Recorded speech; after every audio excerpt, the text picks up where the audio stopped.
প্রধান বক্তা আগমন উপকরণবাসীর পক্ষ থেকে সপ্তশীলের পক্ষ থেকে উপকরণবাসীর পক্ষ থেকে প্রধান বক্তা আগমন প্রধান বক্তা আগমন উপকরণবাসীর পক্ষ থেকে সপ্তশীলের পক্ষ থেকে উপকরণবাসীর পক্ষ থেকে প্রধান বক্তা আগমন। আল্লাহর হাবিব বলেছেন আল কোরআনু শাফিউম মুশাফফা। নবীজি বলেছেন এই কোরআন হলো এমন শাফায়াতকারী গ্রন্থ, যেই কিতাবের শাফায়াত কিয়ামতের দিন যিনি গ্রহণ করবেন, গলার আওয়াজ বড় করে সবাই বলেন তিনি কে? নবীজি বলেছেন মান জাআলাহু আমামাহু কাদাহু ইলাল জান্নাহ। যারা কোরআনকে জীবনের সম্মুখ ভাগে গ্রহণ করবে, অর্থাৎ যারা কোরআন পড়ে, কোরআন বুঝে, কোরআনের রঙে রঙিন হয়ে, কোরআনের আলোয় আলোকিত জীবন গঠন করবে, যারা কোরআনের শাফায়াত কিয়ামতের দিন পেয়ে যাবে তারা। ওয়ামান জাআলাহু খালফাহু কাদাহু ইলান নার। আর যারা এই কোরআনকে নিজেদের জীবনের পিছনে রেখে দিবে, অর্থাৎ যারা কোরআন থেকে মুখ ফিরিয়ে নিবে, কোরআন পড়ে না, কোরআন বুঝে না, কোরআন মানে না, এমনকি কোরআনের রঙে রঙিন হয় না, বরং সুযোগ পেলে করে কোরআনের বিরোধিতা, কোরআনওয়ালাদের বিরোধিতা, মরার আগ পর্যন্ত যার গোটা জীবন কোরআনের বিরুদ্ধাচরণে গেল, ওই কোরআন বিরোধী লোক যারা, কিয়ামতের দিন কোরআনের সুপারিশ পাবে না তারা। আমরা সবাই কোরআনের সুপারিশ চাই কি চাই না? মাইক যেমন, আপনাদের আওয়াজ কি তেমন হবে না বড় হবে? আমরা সবাই কোরআনের সুপারিশ চাই কি চাই না? আমরা সবাই কোরআনকে ভালোবাসি। আজকের এই উপস্থিতি এর মাধ্যমে প্রমাণ হয়েছে, আলহামদুলিল্লাহ। এই কোরআন এসেছে জীবিত মানুষের হেদায়েতের জন্য, কিন্তু দুঃখজনক হলেও সত্য, এই কোরআনকে আজ দেখা যায় আমাদের সমাজের মুসলমানরা জীবিতদের জন্য যতটা কাজে লাগাচ্ছে, মৃতদের জন্য তার চেয়ে বেশি কাজে লাগানোর চেষ্টা করছে। কোনো মানুষ যখন মারা যায়, দেখা যায় তার জন্য খতমের পর খতম চলতে থাকে, এক খতমের পর আরেক খতম, এরপরে আরেক খতম, খতমের পর খতম দেওয়া হচ্ছে। বাস্তবিক অর্থে যার জন্য খতম দেওয়া হচ্ছে, এমনও হতে পারে ওই লোক জীবদ্দশায় একদিন কোরআনও খুলে পড়ে নাই, যতদিন জীবিত ছিল কোরআনের সাথে সম্পর্ক রাখে নাই, বরং কোরআনওয়ালা লোকদেরকে দেখলেই মৌলবাদী, জঙ্গিবাদী বলে গালিগালাজ করেছে। কোরআনওয়ালাদেরকে হাতে হাত করা লাগিয়ে জেলখানায় বন্দি করে রেখেছে। কোরআনওয়ালাদেরকে সুযোগ পেলে ফাঁসির কাস্টে ঝুলিয়ে দিয়েছে। কোরআনের মাহফিল সুযোগ পেলে বন্ধ করে দিয়েছে। সারা জীবন কোরআনের আন্দোলনের বিরোধিতা করেছে। গোটা জীবন যার কোরআনের বিরুদ্ধে চলে গেল, ওই ব্যক্তি মারা যাওয়ার পরে তার জন্য সারা দুনিয়ার আলেম উলামা মিলে যদি খতম দেয়, এমনকি মক্কা মদিনার ইমাম সাহেবরাও যদি কোরআন বিরোধী ওই লোকটার জন্য সারা জীবন কিয়ামত পর্যন্ত খতম পড়তে থাকে, কোরআন বিরোধী এই লোকটার জন্য খতম কোনো কল্যাণ বা ফায়দা বয়ে আনতে পারবে? কোরআন এসেছে আপনার আমার মতো জীবিত মানুষকে হেদায়েতের রাস্তা দেখানোর জন্য। এজন্য আজকে আমরা হেদায়েতের মন মানসিকতা নিয়ে শেষ পর্যন্ত ধৈর্য ধারণ করে শুনব ইনশাআল্লাহ। আল্লাহ আমাদেরকে তৌফিক দান করেন, বলেন আমিন। সম্মানিত উপস্থিতি, গোটা পৃথিবীতে মুসলমানরা এখন অত্যন্ত কঠিন এবং সংকটাপন্ন একটি সময় অতিবাহিত করছে। গোটা পৃথিবীতে আজ মুসলমানরা বড় অসহায় হয়ে গিয়েছে। সকল দিক থেকে মুসলমানরা আজ লাঞ্ছিত, অধিকার বঞ্চিত, মুসলমানরা নিপীড়িত। গোটা দুনিয়ায় মুসলমানদের আহাজারিতে যেন আকাশ বাতাস আজকে প্রকম্পিত হয়েছে। এবং বর্তমান বিশ্বের এই পরিস্থিতি পর্যবেক্ষণ করলে মনে হয় আমরা কিয়ামতের একেবারে খুবই নিকটবর্তী সময়ে চলে এসেছি। কিয়ামতের বড় আলামত হলো মোট 10টা, অর্থাৎ যে 10টি ঘটনা ঘটলেই কিয়ামত হয়ে যাবে। এর উদ্বোধন হবে ইমাম মাহদী আলাইহিস সালামের আগমনের মধ্য দিয়ে। শেষ জামানায় কিয়ামতের আগে গোটা দুনিয়ার মানুষ 2 দলে ভাগ হবে। কথা যদি বুঝে থাকেন সকলে পুরুষোচিত কণ্ঠে জবাব দেন, কিয়ামতের আগে সারা দুনিয়ার মানুষ কয় দলে ভাগ হবে? একটা আওয়ামী লীগ আর একটা বিএনপি। কি মনে হয় আপনাদের সারা দুনিয়ার মানুষ কয় দলে ভাগ হবে? 2 দল। এক দলের নাম হলো ইমাম মাহদির দল, আরেক দলের নাম হলো দাজ্জালের দল। কার দল? ইতিমধ্যে এই 2 জনের আগমনের আগেই 2 দলের অনুসারীদের প্রতিচ্ছবি সমাজে দেখা যাচ্ছে। আপনারা জানলে অবাক হবেন, আমার দেশেও এখন দাজ্জালের রুহানি সন্তান আছে। আপনি বলবেন হুজুর কোথায় আছে, দেখায় দেন তো। স্কুল আর মাদ্রাসার ক্লাস 9-এর ইতিহাস আর সামাজিক বিজ্ঞান বই হাতে নিয়ে দেখবেন আমার দেশের কিছু নাবালেগ এক মানচিত্র এঁকেছে। আমি নাবালেগ বলেছি কেন জানেন? ওই মানচিত্রে দেখবেন সিরিয়া, লেবানন, জর্ডান, মিশর, এই দেশগুলো যে অংশে অবস্থিত, সেখানে বর্তমান গাজ্জা যে অংশে, আপনারা গাজা বলেন আর কি, আরবি উচ্চারণ হলো গাজ্জা, এই গাজ্জার অংশে লিখে দিয়েছে গাম্বিয়া। এই বই যারা লিখেছে আমি নাবালক বলেছি এই কারণে, গাম্বিয়া হলো আফ্রিকার দেশ। আফ্রিকার দেশকে এরা এখানে এনে জোড়া দিয়েছে কেন, তালি দিয়েছে কেন? আমার মনে হয় এই বই যারা লিখেছে কয়েক বোতল খাইয়া তারপর মানচিত্র এঁকেছে। আমার আগে যিনি আলোচনা করলেন আমার ভাই অনেক অসঙ্গতি তুলে ধরেছেন, সেজন্য আমি সেদিকে গিয়ে সময় নষ্ট করতে চাই না। এই নাবালেগদেরকে এই বই লেখার দায়িত্ব কে দিল? আসলে নাবালেগ নয়, ইচ্ছাকৃত এটা করেছে। ওই মানচিত্রে তারা আমাদের প্রিয়, যাদেরকে আমরা ভালোবাসি, আমাদের ফিলিস্তিনি ভাই বোন, ফিলিস্তিনিদের নাম কেটে দিয়ে তারা ইসরায়েলের নাম দিয়েছে। যারা ফিলিস্তিনের নাম মুছে দিয়ে ইসরায়েলের নামটা লিখে দেয় আমার দেশের পাঠ্য বইয়ে, সবগুলা দাজ্জালের এক একটা রুহানি টাটকা টাটকা সন্তান। কথা বুঝেন নাই? কিয়ামতের আগে গোটা দুনিয়ার মানুষ কয় দলে ভাগ হবে? আর একটু জোরে বলেন। কি আওয়ামী লীগ আর বিএনপি? 1 নাম্বার কার দল? ইমাম মাহদির দল। আরেক দল হবে দাজ্জালের দল। আমরা থাকবো কোন দলে? মাশাআল্লাহ, আমরা থাকবো কোন দলে? আচ্ছা, কোন দলে যেতে হলে ওই দল সম্পর্কে জানার দরকার আছে না নাই? আজকে আমরা জানবো 2 দলের নেতা কেমন, 2 দলের অনুসারী কেমন, 2 দলের পরিণতি কি। আমরা কোরআন সুন্নাহর আলোকে আজকে জানবো ইনশাআল্লাহ। এই ওয়াজগুলো আসমানের উপরেও না, জমিনেরও নিচেরও না, এগুলো সামনে ঘটতে যাচ্ছে, হয়তো আমরাও এগুলো পেয়ে যেতে পারি। ইমাম মাহদী আলাইহিস সালাম, আমরা সবাই অনেকে নাম শুনেছি, তাই না? তিনি পৃথিবীতে আসবেন, তার পরিচয় আমাদেরকে জানতে হবে। যেহেতু আমরা সবাই তার অনুসারী হব, আমরা সকলেই তার নেতৃত্ব মেনে নিব ইনশাআল্লাহ। তাহলে তার ব্যাপারে জানার দরকার আছে না নাই? ইমাম মাহদী আলাইহিস সালামের 10টি পরিচয় আমি হাদিসের আলোকে আপনাদের সামনে তুলে ধরছি। নাম্বার 1, 1 নাম্বার, ইমাম মাহদী আলাইহিস সালাম কোন সময় দুনিয়াতে আগমন করবেন? আল্লাহর হাবিব বলেছেন ইয়াখরুজু ফি আখিরি উম্মতি আল মাহদী।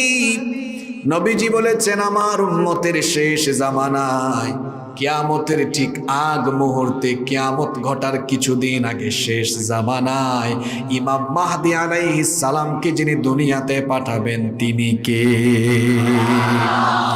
তাহলে 1 নম্বর পয়েন্টের মাধ্যমে আমরা জানলাম তিনি আসবেন কিয়ামতের আগ মুহূর্তে, শেষ জামানায়। এখন আমরা আছি কোন জামানায়? নাম্বার 2 নাম্বার হলো ইমাম মাহদী আলাইহিস সালাম তিনি কোন বংশ, কোন বংশে জন্ম নেবেন? এটা কি আমাদের কুতু পালং আর রাজা পালংয়ের কোনো বংশে নাকি? আমাদের উখিয়া, কক্সবাজার বা টেকনাফের কোনো বংশে নাকি? তাহলে তিনি কোন বংশে জন্ম নেবেন? সেটাও পরিষ্কার করে বলেছেন মুহাম্মদ। আমরা বলি সাল্লাল্লাহু আলাইহি ওয়াসাল্লাম। নবীজি বলেছেন আল মাহদিয়্যু মিন ইতরাতি মিন ওয়ালাদি ফাতিমা। নবীজি বলেছেন আমার আহলে বাইত, আমার পরিবারেরই মধ্য থেকে আমার কলিজার টুকরা মেয়ে ফাতেমাতুজ জাহরা রাদিয়াল্লাহু আনহার সন্তানদের বংশধারা থেকে ইমাম মাহদির আগমন হবে। তাহলে ইমাম মাহদি হবেন যিনি নবীজির বংশের হবেন, তিনি নবীজির মেয়ে ফাতিমা রাদিয়াল্লাহু আনহার সন্তানদের বংশধারা থেকে তার আগমন হবে বলেছেন মুহাম্মদ সাল্লাল্লাহু আলাইহি ওয়াসাল্লাম। নাম্বার 3, 3 নাম্বার হলো ইমাম মাহদির নাম এবং তার বাবার নাম কি হবে সেটাও আল্লাহর হাবিব পরিষ্কার করে বলেছেন। নবীজি বলেছেন লা ইয়াযহাবুদ দুনিয়া হাত্তা ইয়াবআসাল্লাহু রাজুলাম মিন আহলি বাইতি ইউআতি ইসমুহু ইসমি ওয়া ইসমা আবিহি ইসমা আবি। আল্লাহর হাবিব বলেছেন ততদিন পর্যন্ত এই দুনিয়া ধ্বংস হবে না যতদিন না আমার বংশ থেকে একজন দুনিয়ায় আগমন করে গোটা দুনিয়ায় নেতৃত্ব না দিবে, আর তার নাম হবে আমার নামে, তার বাবার নাম হবে আমার বাবার নামে। নবীজি বলেছেন আমার নাম হচ্ছে মুহাম্মদ, ইমাম মাহদি হয়ে যিনি আসবেন তার নাম হবে মুহাম্মদ। আমার বাবার নাম হলো আব্দুল্লাহ, ইমাম মাহদির বাবার নাম হবে আব্দুল্লাহ। তাহলে ইমাম মাহদির নাম এবং তার বাবার নাম হবে মুহাম্মদ বিন আব্দুল্লাহ। মুহাম্মদ বিন, জোরে বলেন মুহাম্মদ বিন। নাম্বার 4, 4 নাম্বার, ইমাম মাহদির দৈহিক গড়ন কেমন হবে, তার চেহারা সুরত কেমন হবে। হাদিসের মধ্যে এসেছে তার চেহারা অত্যন্ত সুন্দর হবে, চেহারার মধ্যে নূর থাকবে। আল্লাহওয়ালা মানুষগুলোর চেহারা সুরত এমনিতেই সুন্দর হয়, চেহারার মধ্যে একটা নূর আছে। যদি কোনো কালো মানুষও হয়, চামড়া কালো, কিন্তু যদি লোকটা নামাজি হয়, দিনদার হয়, মুত্তাকি হয়, দেখবেন কালো চেহারার মধ্যেও একটা আলো আছে না নাই, অর্থাৎ একটা মায়া মায়া ভাব লাগে। আর দেখবেন যারা বেনামাজি হারামখোর, এদের চেহারার মধ্যে হারামের একটা ছাপ থাকে। যতই তার চেহারা ফর্সা হোক না কেন, চেহারার দিকে তাকালে দেখবেন কেমন জানি চোরের মতো লাগে। আমার ইমাম সাহেব ভাই বেতন পান মাত্র 10-12 হাজার টাকা। আমার ইমাম সাহেব ভাই এত অল্প টাকা বেতন পেয়ে দেখবেন তার কাপড় চোপড়গুলো পরিষ্কার, চেহারা সুরত দেখতে সুন্দর, কিন্তু দেখবেন অনেক মানুষ সমাজে আছে এসি গাড়িতে চলাফেরা করে, এসি বাড়িতে থাকে, দেখবেন টাকা পয়সারও অভাব নাই, এসি গাড়ি আর এসি বাড়িতে থাকলে কি হবে, দেখবেন চেহারার দিকে তাকালেই চেহারাটা চোর আর ডাকাতের মতো লাগে। কেন চেহারাটা চোর আর ডাকাতের মতো লাগে? কারণ খায় তো মানুষের মাল, আলগা পয়সা খায়, চুরির মাল, ডাকাতির মাল, জনগণের হক মেরে খায়, রাস্তার টেন্ডারের টাকা মেরে খায়, দুর্নীতি করে, লুটপাট করে, জনগণের হক, মানুষের হক নষ্ট করে, অন্যায় অপকর্ম করে, অবৈধ হারাম পথে উপার্জন করে সেই হারাম পয়সা খায় যারা, সেই মানুষগুলোর চেহারা সুরতের মধ্যেই দেখবেন আলাদা একটা ছাপ আছে, বুঝাই যায়, ঠিক কিনা?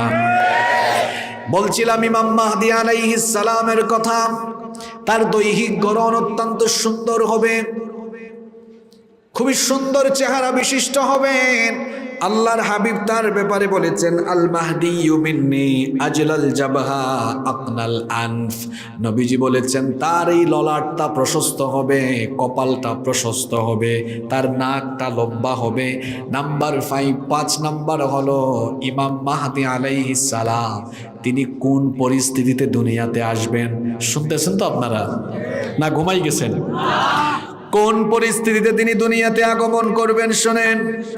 আল্লাহর হাবিব বলেছেন হিনা ইউমলাউল আরদু জাওরা ওয়া যুলমা, গোটা দুনিয়া যখন জুলুমে আর অত্যাচারে ভরে যাবে, সারা দুনিয়ায় যখন অন্যায় আর জুলুম চলতে থাকবে, অন্যায় আর জুলুমে যখন গোটা দুনিয়াটা ভরপুর হয়ে যাবে। মুসলমানদের উপরে যখন জুলুম চলতে থাকবে, গোটা পৃথিবীতে যখন মুসলমানরা কোণঠাসা হয়ে পড়বে, এই সংকটাপন্ন মুহূর্তে মুসলমানদেরকে সংকট থেকে উত্তরণের জন্য ইমাম মাহদী আলাইহিস সালামকে যিনি পাঠাবেন, জোরে বলেন তিনি কি? আজকের দুনিয়ার দিকে তাকায় দেখেন মুসলমানদের উপর কত জুলুম, কোনো জায়গা বাকি নাই। আজকে দেখেন নিরপরাধী মানুষগুলোকে অপরাধী বানায় বিনা অপরাধে জেলখানায় বন্দি করে রাখা হয়। কোনো অপরাধ নাই, তারপরেও অপরাধী বানায়া দুনিয়া থেকে বিদায় করে দেওয়া হয়। বলেন তো এই সকল কাজ আলিমের কাজ না জালিমের কাজ? আমরা চাই না আমাদের সন্তানগুলো ঢোল তবলা হারমোনিয়াম বাজাক, কিন্তু দেখা যায় আমাদের জাতির ঘাড়ে জোর করে চাপিয়ে দেওয়া হয়েছে হারমোনিয়াম আর ঢোল তবলা। শিক্ষা ক্ষেত্রেও আজ আমাদের উপরে জুলুম আছে না নাই? আজ আমাদের মসজিদের উপরেও জুলুম। ইমাম সাহেব, খতিব সাহেব মসজিদের মধ্যে হক কথা বলতে পারেন না, কারণ আমার দেশের বেশিরভাগ মসজিদের সভাপতি, সেক্রেটারি বেনামাজি, সুদখোর, ঘুষখোর, চাঁদাবাজ, টেন্ডারবাজ।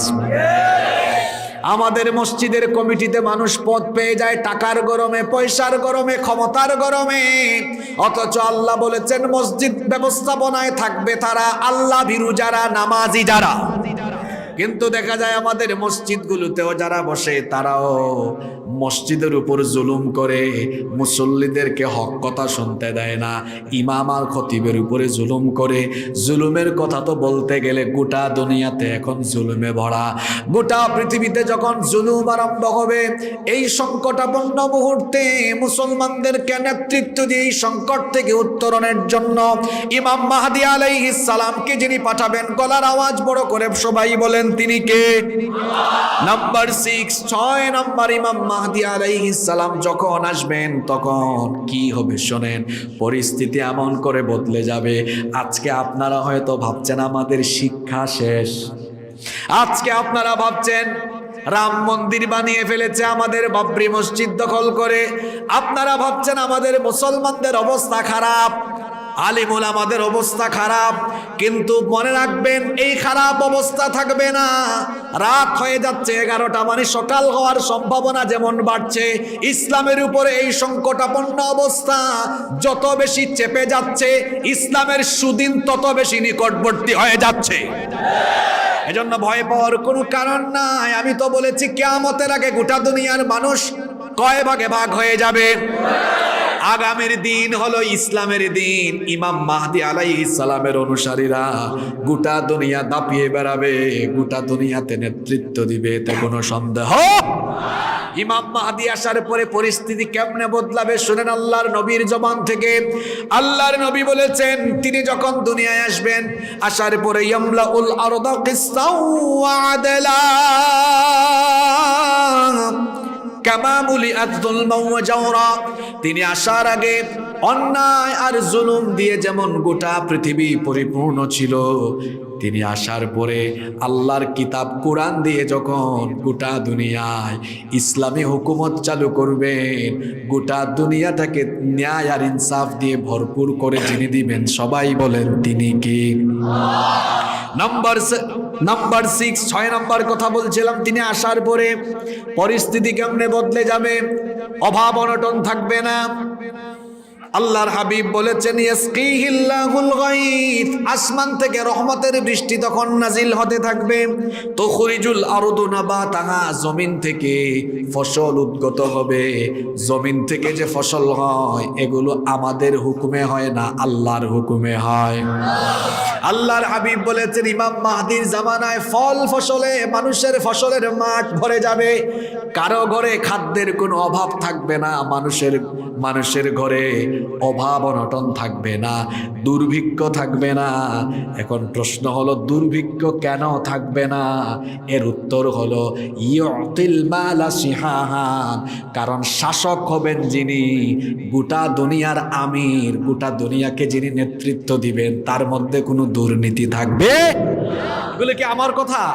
নবীজি বলেছেন ইউতিল মালা সিহাহান, তিনি সুষম বন্টন নীতি কায়েম করবেন। একটা দেশের উন্নতি আর অগ্রগতির জন্য এই সুষম বন্টন নীতি হলো সবচেয়ে গুরুত্বপূর্ণ।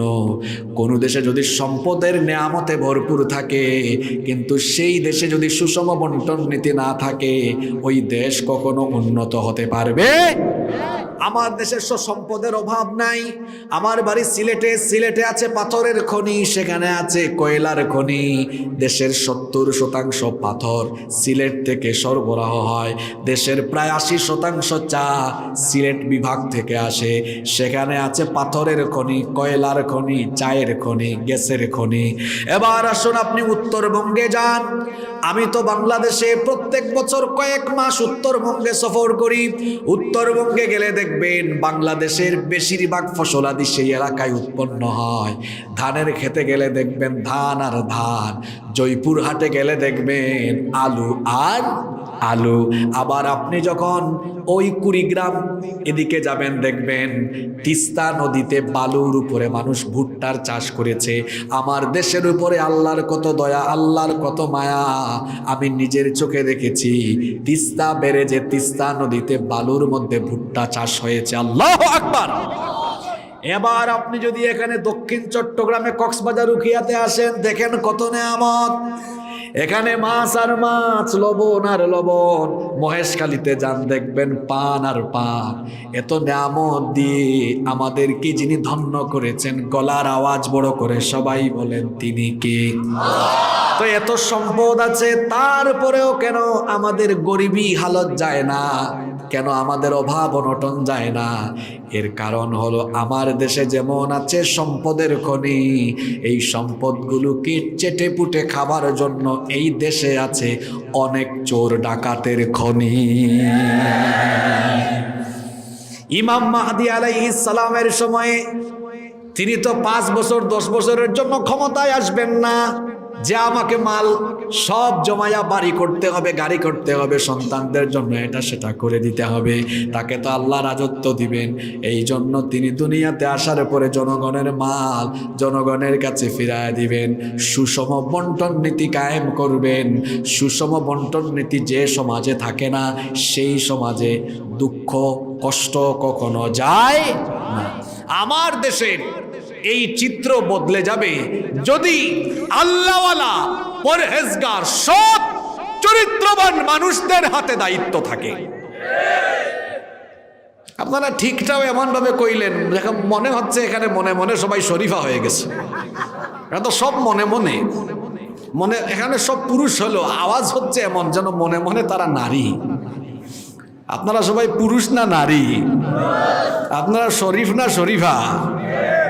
আওয়াজ তো দেখি শরীফার মতো হয়। কষ্ট পাইছেন আমার কথায়? এরপরে আল্লাহর হাবিব আরো বলেছেন ওয়াতাকসুরুল মাশিয়া, গবাদি পশু তখন বেড়ে যাবে। ওয়াতাদুমুল উম্মাকে তিনি সুসংহত করবেন, শক্তিশালী করবেন। নাম্বার 7, 7 নাম্বার হলো ইমাম মাহদী আলাইহিস সালাম এই দুনিয়ার রাজত্ব পাবেন আল্লাহর দয়ার বদৌলতে। আমরা ক্ষমতার জন্য দিনের পর দিন ঘাম ঝরাই, পরিশ্রম করি, মিটিং করি, জনসভা করি, পথসভা করি, কত আন্দোলন করি, কিন্তু ইমাম মাহদী আলাইহিস সালাম তিনি দুনিয়ার ক্ষমতা পাবেন, গোটা দুনিয়াকে নেতৃত্ব দিবেন। এর জন্য তিনি আলাদা করে কোনো আন্দোলন করবেন না, কোনো দলও তার গঠন করা লাগবে না। আল্লাহর হাবিব বলেছেন ইউসলিহুল্লাহু ফি লাইলাতিন ওয়াহিদা, মাত্র এক রাতে আল্লাহ তাকে গোটা দুনিয়ার ক্ষমতার মালিক বানাবে। কয় রাতে? জোরে বলেন, কয় রাতে? এখন আবার রাতের কথা শুই না আপনারা ভাবিয়েন না মনে হয় ইমাম মাহদীর দলের লোকেরা তাহাজ্জুদের আগে কাম শেষ করে ফেলবে। বিষয়টা কিন্তু এমন নয়। অর্থাৎ মাত্র এক রাতে আল্লাহ গোটা দুনিয়ার ক্ষমতা তার হাতে তুলে দিবেন। এমনকি গোটা দুনিয়া থেকে মুসলমানরা গিয়ে তার হাতে বায়াত গ্রহণ করবে। আল্লাহু আকবার। ক্ষমতা দেওয়ার মালিক যিনি সবাই বলেন তিনি কে? আবার ক্ষমতা থেকে বেইজ্জত করে নামানোর মালিক কে? আল্লাহ যদি চান কোন অসহায় ব্যক্তিকে ক্ষমতার মালিক বানাতে, আল্লাহ চাইলে পারেন কিনা? দেখেন ইউসুফ আলাইহিস সালামকে তার 10 ভাইয়েরা মেরে ফেলার জন্য অন্ধকার কুয়ায় ফেলে দিল। সাঁতার না জানা সেই ছোট্ট ইউসুফ নবীকে আল্লাহ তাআলা তার কুদরতি ব্যবস্থাপনায় সেই অন্ধকার কুয়া থেকে উঠালেন। এরপরে আল্লাহ তার অসীম কুদরতি পরিকল্পনার আলোকে, তার কুদরতি ব্যবস্থাপনায় তাকে মিশরে নিয়ে প্রতিষ্ঠিত করে একটা সময়ে তাকে মিশরের ক্ষমতার মালিক বানায়া দিলেন। তাহলে আল্লাহ যদি চান অসহায় ব্যক্তিকে ক্ষমতা দিতে, আল্লাহ পারেন কি পারেন না? আরো জোরে বলেন, পারেন কি পারেন না? আবার আল্লাহ যদি চান ক্ষমতা থেকে কোনো মানুষকে জুতার বাড়ি খাওয়ায়া নামায়া বেজ্জত করতে, আল্লাহ পারেন কি পারেন না? কিন্তু আমাদের অবস্থা মাঝে মাঝে হয় এমন, আমরা ক্ষমতায় গেলে হুঁশ থাকে না, যা মন চায় তাই করি, আমরা যাকে তাকে নিষিদ্ধ করি। আপনাদের দক্ষিণ চট্টগ্রামে এক লোক ক্ষমতা পায়া বেশি বাহাদুরি করেছে, তার এলাকায় আলেম ওলামা নিষিদ্ধ করেছে, এখন তার এলাকার মানুষ তারে উল্টা নিষিদ্ধ করে দিছে। তাহলে বোঝা গেল ক্ষমতার গরমে উল্টা পাল্টা চললে আপনার খবর আছে না নাই? আপনার দল থাকবে, আপনি থাকবেন না। বাস্তব উদাহরণ হলো টাকলা মুরাদ। ইসলামের বিরুদ্ধে কথা বলেছে, প্রথমে তার মন্ত্রিত্ব গেল, এমপিগিরি থাকছে, এরপরে দলীয় নমিনেশন গেল, পরে তার বান্ধবীর সাথে মার্কা মিলাই একই মার্কা নিল। জানেন না আপনারা? এরপরে ট্রাক রাস্তার থেকে খাদে পড়ে গেল। এদেশে 90% মানুষ মুসলমান। মুসলমানদের কলিজায় আঘাত দিয়ে কথা বললে মুসলমানরা তো তোমার ট্রাককে খাদে ফেলে দিবেই, এতে কোনো সন্দেহ নাই। এই দেশের মানুষের সেন্টিমেন্ট বুঝতে হবে। যারা এদেশের মানুষের সেন্টিমেন্ট না বুঝে পাগলের মতো কাজ করবে, তার পাগলামির ফলাফল সে পাবে। তাহলে ক্ষমতা দেওয়ার মালিককে, নামানোর মালিককে, ইমাম মাহদিকে এক রাতে গোটা দুনিয়ার ক্ষমতার মালিক বানাবেন কে? ইমাম মাহদি আলাইহিস সালাম, তার হাতে লোকেরা বায়াত করবে এমন অবস্থায় তিনি কাবার চত্বরে তাওয়াফরত অবস্থায় থাকবেন। রুকনে ইয়ামিনী আর হাজারে আসওয়াদের মধ্যবর্তী জায়গার মধ্যে তাওয়াফরত অবস্থায় লোকেরা দেখে তাকে চিনে ফেলবে। কোন কোন রিওয়ায়াতে এসেছে তার মাথার উপরে ভাসমান মেঘমালা থেকে আওয়াজ আসবে, ইনি হচ্ছেন আল্লাহর খলিফা মাহদি, তার হাতে বায়াত গ্রহণ করো। কাবার চত্বরে লোকেরা দৌড়ে দৌড়ে এসে তার হাতে তখন বায়াত গ্রহণ করবে। সুবহানাল্লাহ। তিনি কাবার চত্বরে থাকবেন, এই খবর ছড়িয়ে যাবে তো চতুর্দিকে। দাজ্জালের গোষ্ঠী অর্থাৎ ঈমান বিরোধী লোকেরা এই খবর যখন পেয়ে যাবে, কাফির বেঈমান আর মুনাফিকরা তখন ইমাম মাহদি আলাইহিস সালামকে হত্যা করার জন্য একটা সেনাবাহিনী তখন গঠন করে সাথে সাথে প্রেরণ করবে। আসল মাহদি আর নকল মাহদি বোঝার পার্থক্য হলো এই জায়গায়। দুনিয়াতে এখন পর্যন্ত প্রায় 30-32 জন লোক নিজেকে ইমাম মাহদি বলে দাবি করেছে। আমাদের ভারতবর্ষেও তো এক লোক প্রথমে তাকে নবী বলেছে, পরে মাহদি বলে দাবি করেছে, মির্জা গোলাম আহমদ, কুখ্যাত এই কাফের। সে কাফের, তাকে যারা কাফের বলে না তারাও কাফের। সর্বশেষ 1980 সালে, আপনারা গুগলে সার্চ করলেই তথ্য পাবেন, সর্বশেষ 1980 সালে সৌদি আরবের এক ব্যক্তি, তার নাম হলো মুহাম্মদ বিন আব্দুল্লাহ আল কাহতানি, সে তাকে মাহদি বলে দাবি করলো। সৌদি গভর্নমেন্ট তাকে হত্যা করার জন্য একটা ফোর্স পাঠালো, ওই ফোর্স গিয়ে তাকে গুলি করে শেষ করে ফেলেছে। আমি বলছিলাম আসল মাহদি আর নকল মাহদি এই জায়গাতে আপনি চিনবেন। আসল মাহদিকে হত্যার জন্য যারা আসবে তার কাছাকাছি আসার আগে তারা সবাই ধ্বংস হয়ে যাবে। আল্লাহু আকবার।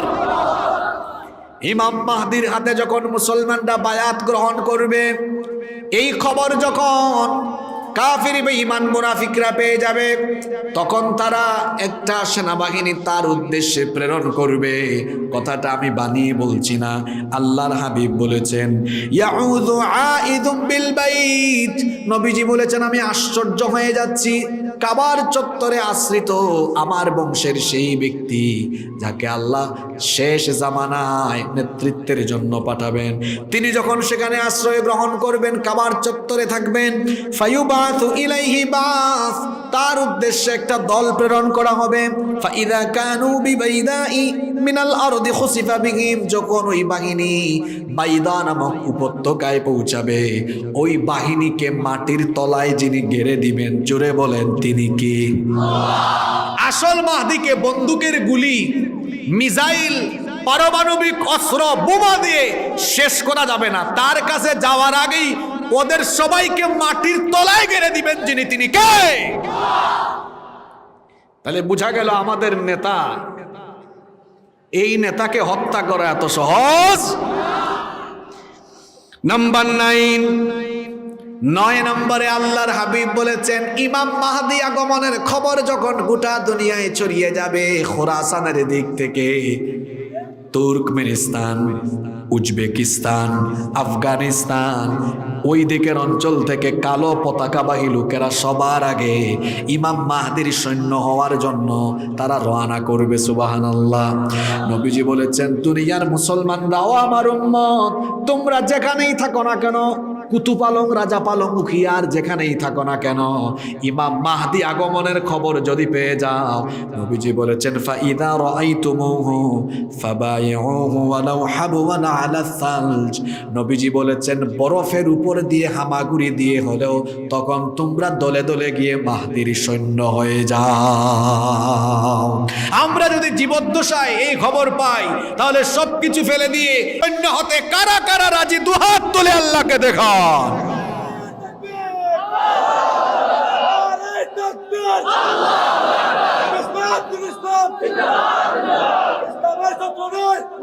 আল্লাহ কবুল করেন, বলেন আমিন। নাম্বার 10 এবং সর্বশেষ হলো ইমাম মাহদি আলাইহিস সালাম। তিনি যখন গোটা দুনিয়ায় আল্লাহর হুকুমত কায়েম করবেন, তিনি কত বছর রাজত্ব করবেন? এক হাদিসে এসেছে, নবীজি বলেছেন, ইয়ামলিকু 7 সিনিন, অন্য হাদিসে এসেছে 9 সিনিন, এক হাদিসে এসেছে 7 বছর, অন্য হাদিসে এসেছে 9 বছর। তবে 7 বছরের বর্ণনাটা বেশি গ্রহণযোগ্য। 7 বছর গোটা দুনিয়া ইসলামের আলোকে যিনি পরিচালনা করবেন, তিনি কে? আমি কি কিচ্ছা শোনাই দিছি আপনাদেরকে? আগামীর পৃথিবী শাসন করবে কারা? মুসলমানরা না বেঈমানরা? এটাও সাহস করে কইতে পারলেন না। কারা? যারা আলেম উলামাদের হাতে হাত করা লাগিয়ে আলেমদেরকে বেইজ্জত করেছো, যারা গোটা দুনিয়াতে হিংস্র হায়েনার মতো মুসলমানদের উপরে ঝাঁপিয়ে পড়েছো, ইমাম মাহদি আলাইহিস সালাম শীঘ্রই আসছেন, গোটা পৃথিবী তার সামনে পদানত হবে, মুসলমানরা মাথা উঁচু করে দাঁড়িয়ে পৃথিবীতে নেতৃত্ব দিবে। আপনাদের কি বিশ্বাস হয়? বিশ্বাস হয়? এটা খুব নিকটে ঘটতে যাচ্ছে ইনশাআল্লাহ। ইমাম মাহদি আলাইহিস সালাম এসে গোটা দুনিয়া ইসলামী হুকুমত অনুযায়ী পরিচালনা করবেন। ভালোই চলছে, ভালোই চলছে। ইমাম মাহদির রাজত্বের শেষ সময়ে আসবে, আসবে কে? জোরে বলেন। দাজ্জাল, এটা তার শর্ট নাম। যেমন এখানে মনে করেন জাহাঙ্গীর কবির চৌধুরী, এটা ওনার ফুল নাম। হতে পারে মানুষ ওনাকে জাহাঙ্গীর ভাই, জাহাঙ্গীর ভাই ডাকে, কিন্তু ওনার নাম কি শুধু জাহাঙ্গীর? জাহাঙ্গীর নয়, জাহাঙ্গীর কবির। তো দাজ্জাল হলো দাজ্জালের নিক নেম, কিন্তু দাজ্জালের ফুল নেম হলো মাসিহুদ দাজ্জাল। তার পুরা নাম হলো, জোরে বলেন, মাসিহুদ। আপনাদেরকে খারাপ লাগতেছে? এখন দেখবেন 2 দলের অবস্থা কেমন হয়। মাসিহুদ, তার নামের অর্থটা কি দেখেন আপনারা। মাসিহ, এই শব্দের অর্থ কি আমরা প্রথমে জেনে নেই। অভিধান বেত্তাগণ বলেছেন, মাসিহ শব্দটি মাসহন মূল ধাতু থেকে নিষ্পন্ন হয়েছে। মাসহন মানে হলো, আপনাদেরকে খুব সহজে বোঝানো যাবে, আমরা ওযু করি না, ওযুর সময় সকল অঙ্গ আমরা পানি দিয়ে ধৌত করি, কিন্তু একটা অঙ্গ আমরা ধৌত না করে কি করি? হ্যাঁ বলেন, কি করি? মাসেহ করি। মাসেহ মানে কি? মাসেহ মানে মুছা। মাসেহ মানে মুছা। যেমন একজন নবীকে বলা হয় মাসিহ ইবনু মারইয়াম, কোরআনে আছে মাসিহ ইবনু মারইয়াম। সেই নবীর নাম কি? ঈসা আলাইহিস সালাম। তাকে মাসিহ বলা হয় কেন? কারণ ঈসা নবীকে আল্লাহ তাআলা এমন মুজিজা দিয়েছেন, তিনি যখন কোনো কুষ্ঠরোগীর গায়ে হাত মুছে দিতেন, কুষ্ঠরোগীর গায়ে হাত বুলিয়ে দিতেন, আল্লাহ ওই কুষ্ঠরোগীর রোগ ভালো করে দিতেন। তিনি যখন কোনো অন্ধ ব্যক্তির চোখের উপরে হাত মুছে দিতেন, কোনো অন্ধ ব্যক্তির চোখ যখন বুলিয়ে দিতেন, ওই ব্যক্তিকে চোখের আলো যিনি ফিরিয়ে দিতেন, গলার আওয়াজ বড় করে বলেন তিনি কে? এখন আপনাদের প্রশ্ন হলো, হুজুর বুঝলাম ঈসা নবীকে মাসিহ বলা হয় তার মুজিজার কারণে, কিন্তু এই বেটা দাজ্জালকে কেন মাসিহ বলা হয়? তার কি কোনো মুজিজা আছে নাকি? উত্তর হলো না, তার কোনো মুজিজা নেই। তাকে মাসিহ বলা হয় এই কারণে, তার একটা চক্ষু থাকবে মুছে দেওয়া, একটা চক্ষু হবে এমন ভাবে মুছে দেওয়া হবে যে চামড়ার আবরণের নিচে সেটা মুছে দেওয়া থাকবে। আর যে আরেকটা চক্ষু থাকবে ওইটাও ত্রুটিযুক্ত, সেটা হবে অন্ধ, সেটা হবে কি? আবার অভিধান ব্যাখ্যাগণ আরবি অভিধান খুললে দেখবেন মাসিহ শব্দের আরো একটা অর্থ হলো ভূপৃষ্ঠে বিচরণকারী। দাজ্জালকে মাসিহ বলা হয় এই কারণে, সে নির্দিষ্ট কয়েকটা জায়গা, মক্কা মদিনা, অন্য রেওয়ায়েতে এসেছে মসজিদে তুর এবং মসজিদে আকসা, এই জায়গাগুলো ছাড়া দুনিয়ার পূর্ব থেকে পশ্চিমে, উত্তর থেকে দক্ষিণে, গোটা দুনিয়াতে এমনভাবে ঘুরে বেড়াবে। দেখবেন বৃষ্টি আসার আগে বাতাস আসলে বাতাস যেমন বৃষ্টি চালিয়ে নেয়, এই দাজ্জাল গোটা দুনিয়াতে দ্রুত গতিতে চষে বেড়াবে, গোটা দুনিয়া সফর করবে আর মানুষের ঈমান নিয়ে খেলা করবে, মানুষকে ঈমান হারা করার জন্য কাজ করবে। এজন্য আরবিতে তাকে বলা হয় মাসিহ। কি বলা হয়? এই গেল তার নামের এক অংশের ব্যাখ্যা। আর আরো একটা অংশ সবাই জানি, সকলে বলি তো, সকলে বলি। অভিধান ব্যাখ্যাগণ বলছেন দাজ্জাল শব্দটি আদ-দাজলু মূল ধাতু থেকে এসেছে। এটার অর্থ হলো ধোঁকাবাজ, ধোঁকাবাজি, প্রতারণা। কেউ কেউ আরবিতে অর্থ করেছেন আল খালাত, ইয়ানি সত্যের সাথে মিথ্যার মিশ্রণ ঘটানো। দাজ্জাল সত্য মিথ্যার মিশ্রণ ঘটাবে। দাজ্জাল আসার আগেই দাজ্জালের রুহানি সন্তানরা গোটা পৃথিবীতে সত্য মিথ্যার মিশ্রণ ঘটায়। যারা ভালোর সাথে মন্দের মিশ্রণ ঘটায় এরা দাজ্জালের অনুসারী। ব্যবসা করছে, মনে করেন ভালো মাছের সাথে খারাপ মাছ মিশিয়ে দিয়েছে, ভালো মাছের সাথে খারাপ মাছ মিশিয়ে দিয়েছে। দাজ্জালের সাথে রক্তের সম্পর্ক নাই, কিন্তু দাজ্জালের সাথে তার রুহানি সম্পর্ক আছে। কারণ দাজ্জালের স্বভাবই হলো সত্যের সাথে মিথ্যার মিশ্রণ ঘটিয়ে দেওয়া। কিছু মানুষ এক কথা সত্য বললে আরো দুইটা মিথ্যা বলে, এমন মানুষ তো আমাদের সমাজে নাই। এরা দাজ্জালের রুহানি সন্তান। দাজ্জালের কি সন্তান? দাজ্জাল হলো মারাত্মক ভণ্ড, ধোঁকাবাজ, প্রতারক। কারণ সে গোটা দুনিয়ায় ভণ্ডামি আর ধোঁকাবাজি করে বেড়াবে, এই জন্য তার নাম হলো দাজ্জাল। তাহলে দাজ্জালের পুরা নাম হলো মাসিহুদ। মাসিহুদ। দাজ্জালের ফিতনা হলো পৃথিবীর সবচাইতে বড় ফিতনা, বলেছেন মুহাম্মদ, আমরা বলি সাল্লাল্লাহু। আল্লাহর হাবিব বলেছেন আসমান সমূহ আর জমিন, গোটা বিশ্ব জগৎ এমনকি সকল কিছু সৃষ্টির পর থেকে নিয়ে কিয়ামত পর্যন্ত দুনিয়াতে যত ফিতনার আবির্ভাব ঘটবে, সকল ফিতনার চাইতে বড় ফিতনা হলো দাজ্জালের ফিতনা। এজন্য নবীজি বলেছেন মা মিন নাবিয়্যিন ইল্লা ওয়াকাদ আনযারা উম্মাতাহুল আ'ওয়ারাল কাযযাব। নবীজি বলেছেন দুনিয়ার এমন কোন নবী বা রাসূল নাই যে নবী বা রাসূল তার উম্মতকে দাজ্জালের ফিতনার ব্যাপারে সতর্ক করেন নাই। সকল নবী রাসূল তার উম্মতকে দাজ্জালের ফিতনার ব্যাপারে সতর্ক করেছেন। নবীজি সাহাবীদেরকে বললেন, ও আমার সাহাবীরা শোনো, দুনিয়ার সকল নবী রাসূল দাজ্জালের ব্যাপারে সতর্ক করেছেন, কিন্তু দাজ্জালের ব্যাপারে কেউ বিস্তারিত বিবরণ দিতে পারেন নাই, কারণ দাজ্জালের বিস্তারিত বর্ণনা আল্লাহ তাদেরকে জানান নাই। কিন্তু আমার এই উম্মতের উপরে দয়া হলো, আমি শুধু দাজ্জালের ব্যাপারে সতর্ক করে যাচ্ছি না, আল্লাহর দয়ায় দাজ্জালের ব্যাপারে আমি পুরা বিস্তারিত বর্ণনাও দিয়ে যাচ্ছি। তাও সুবহানাল্লাহ কইতে মন চায় না? কথাটা আবারও বুঝেন, সকল নবী এবং রাসূল তাদের উম্মতকে বলেছেন পৃথিবীতে দাজ্জালের ফিতনা হবে বড় ফিতনা। দাজ্জাল দেখতে কেমন, আয়েশা কি করবে, কোথায় যাবে, কিচ্ছু কেউ তার উম্মতকে বলে যান নাই। কিন্তু আমাদের নবী ডিটেইলস বলে গিয়েছেন দাজ্জালের হায়াত কতদিন হবে, কয় দিন থাকবে, সে কি করবে, কোথায় যাবে, তার সমস্ত কিছু বর্ণনা দিয়ে গিয়েছেন মুহাম্মদ সাল্লাল্লাহু আলাইহি ওয়াসাল্লাম। খুব সংক্ষেপে দাজ্জালের 12টি বৈশিষ্ট্য আপনাদের সামনে তুলে ধরছি। আপনারা আছেন না ঘুমাই গেছেন? দাজ্জালের কয়টা বৈশিষ্ট্য?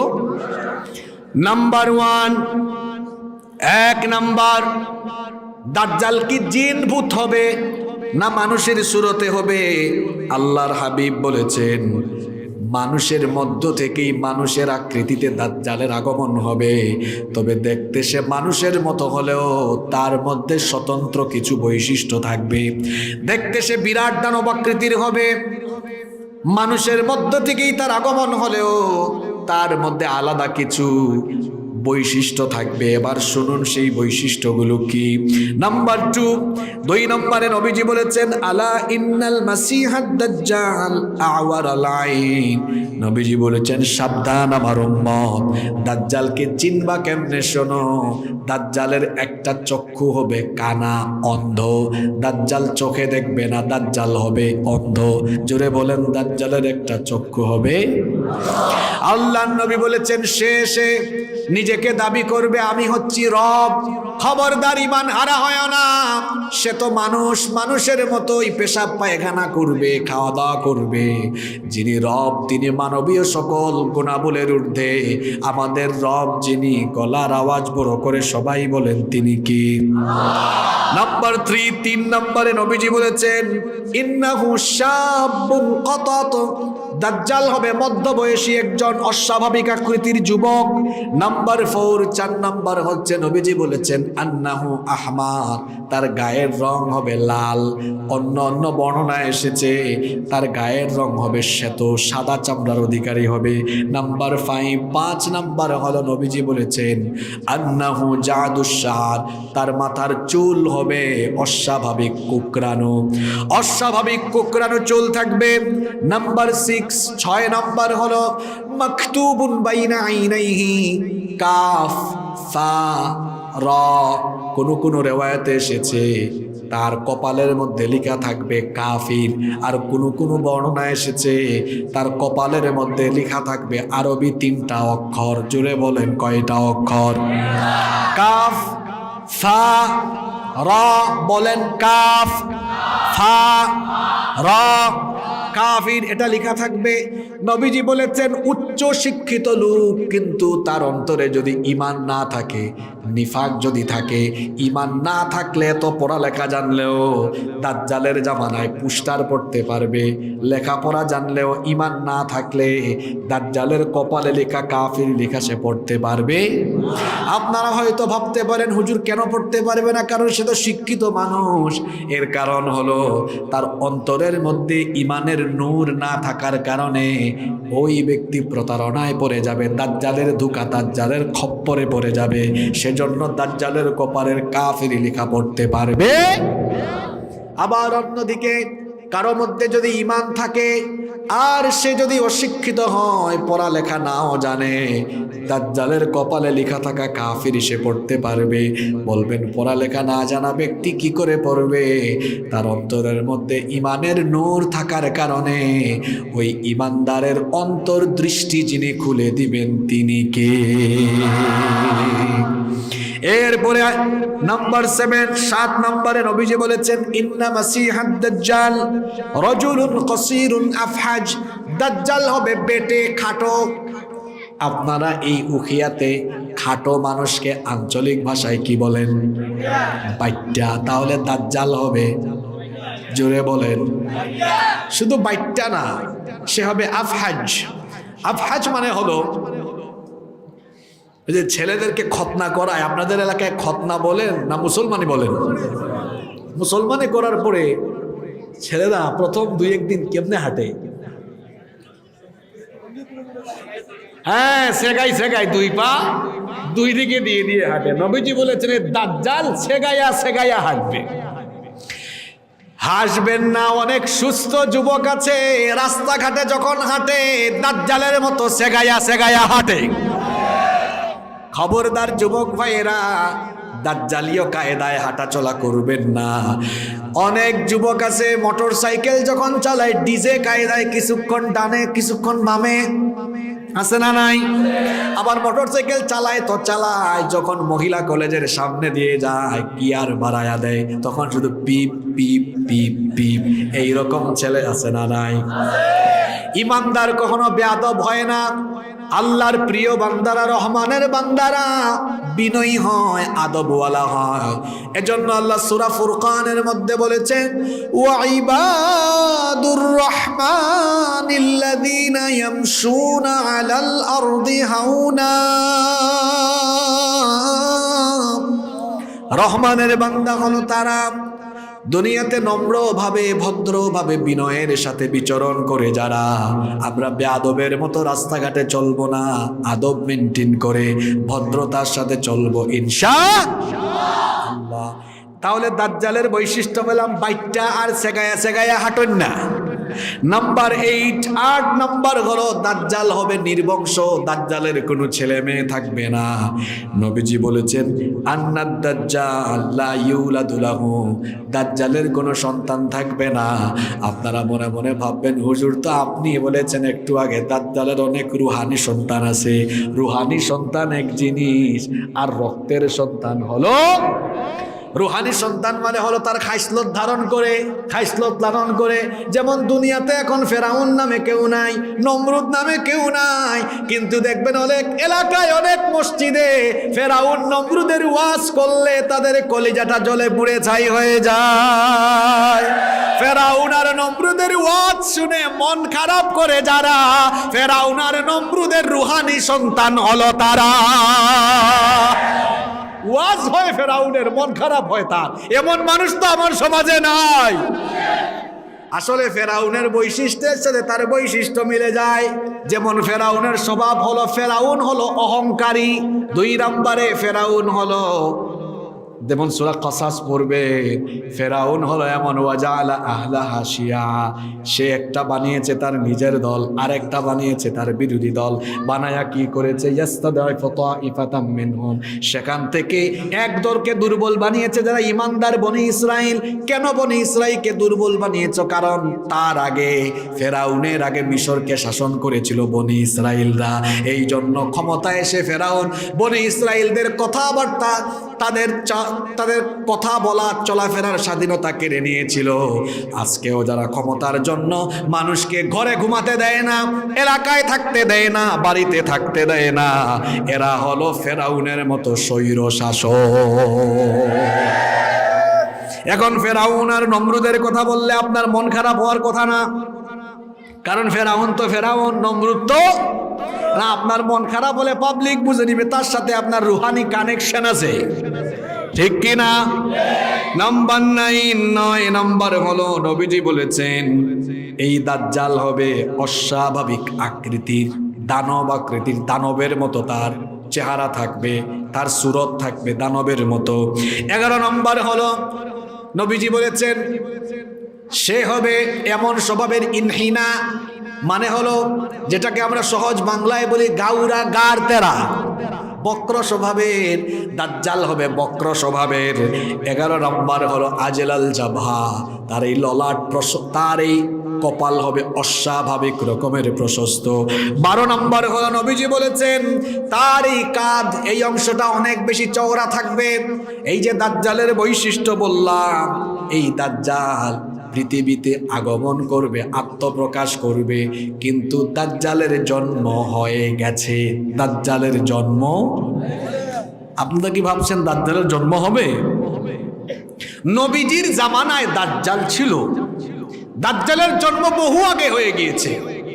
দাজ্জাল বন্দী আছে, জামিন পাবে, সে শুধু বের হবে, কিন্তু তার জন্ম ইতিমধ্যে হয়ে। আপনাদের বিশ্বাস হয় না? আসেন, দাজ্জালের যে জন্ম হয়েছে আপনাদেরকে প্রমাণ দিই। একটা ঘটনা বলবো, মনোযোগ আছে আপনাদের? ঘটনাটা কি বলবো না শেষ করে দিব? একজন মহিলা সাহাবী, এই হাদিসের বর্ণনাকারী সাহাবী, এই ঘটনাটা তিনি বর্ণনা করছেন। সাহাবীর নাম হলো ফাতিমা বিনতে কাইস রাদিয়াল্লাহু আনহা। তিনি বলেছেন, ফজরের আজানের ধ্বনি আমার কানে যখন গেল, আমি আল্লাহর নবীর ইমামতিতে ফজরের নামাজ আদায়ের জন্য মসজিদে নববীর উদ্দেশ্যে ওযু করে রওনা দিলাম। সুবহানাল্লাহ। নামাজ আদায় করবেন কার পিছনে? রাসূলের পিছনে। তিনি রওনা দিলেন, মসজিদে নববীতে হাজির হয়ে গেলেন। পুরুষের কাতারের পিছনে হলো মহিলাদের কাতার। তিনি বলছেন, আমি মহিলাদের কাতারের একেবারে সামনের কাতারে সেদিন জায়গা পেলাম। আল্লাহর নবীর ইমামতিতে আমরা নামাজ আদায় করলাম। নবীজি নামাজের সালাম ফিরানোর পরে দাঁড়িয়ে গেলেন। দাঁড়িয়ে তিনি সমবেত সকলকে বললেন, কেউ আজকে নামাজের জায়গা থেকে উঠবা না, তোমাদের উদ্দেশ্যে আমি গুরুত্বপূর্ণ কিছু কথা বলবো। এই কথা বলে নবীজি মিম্বরে আরোহণ করলেন।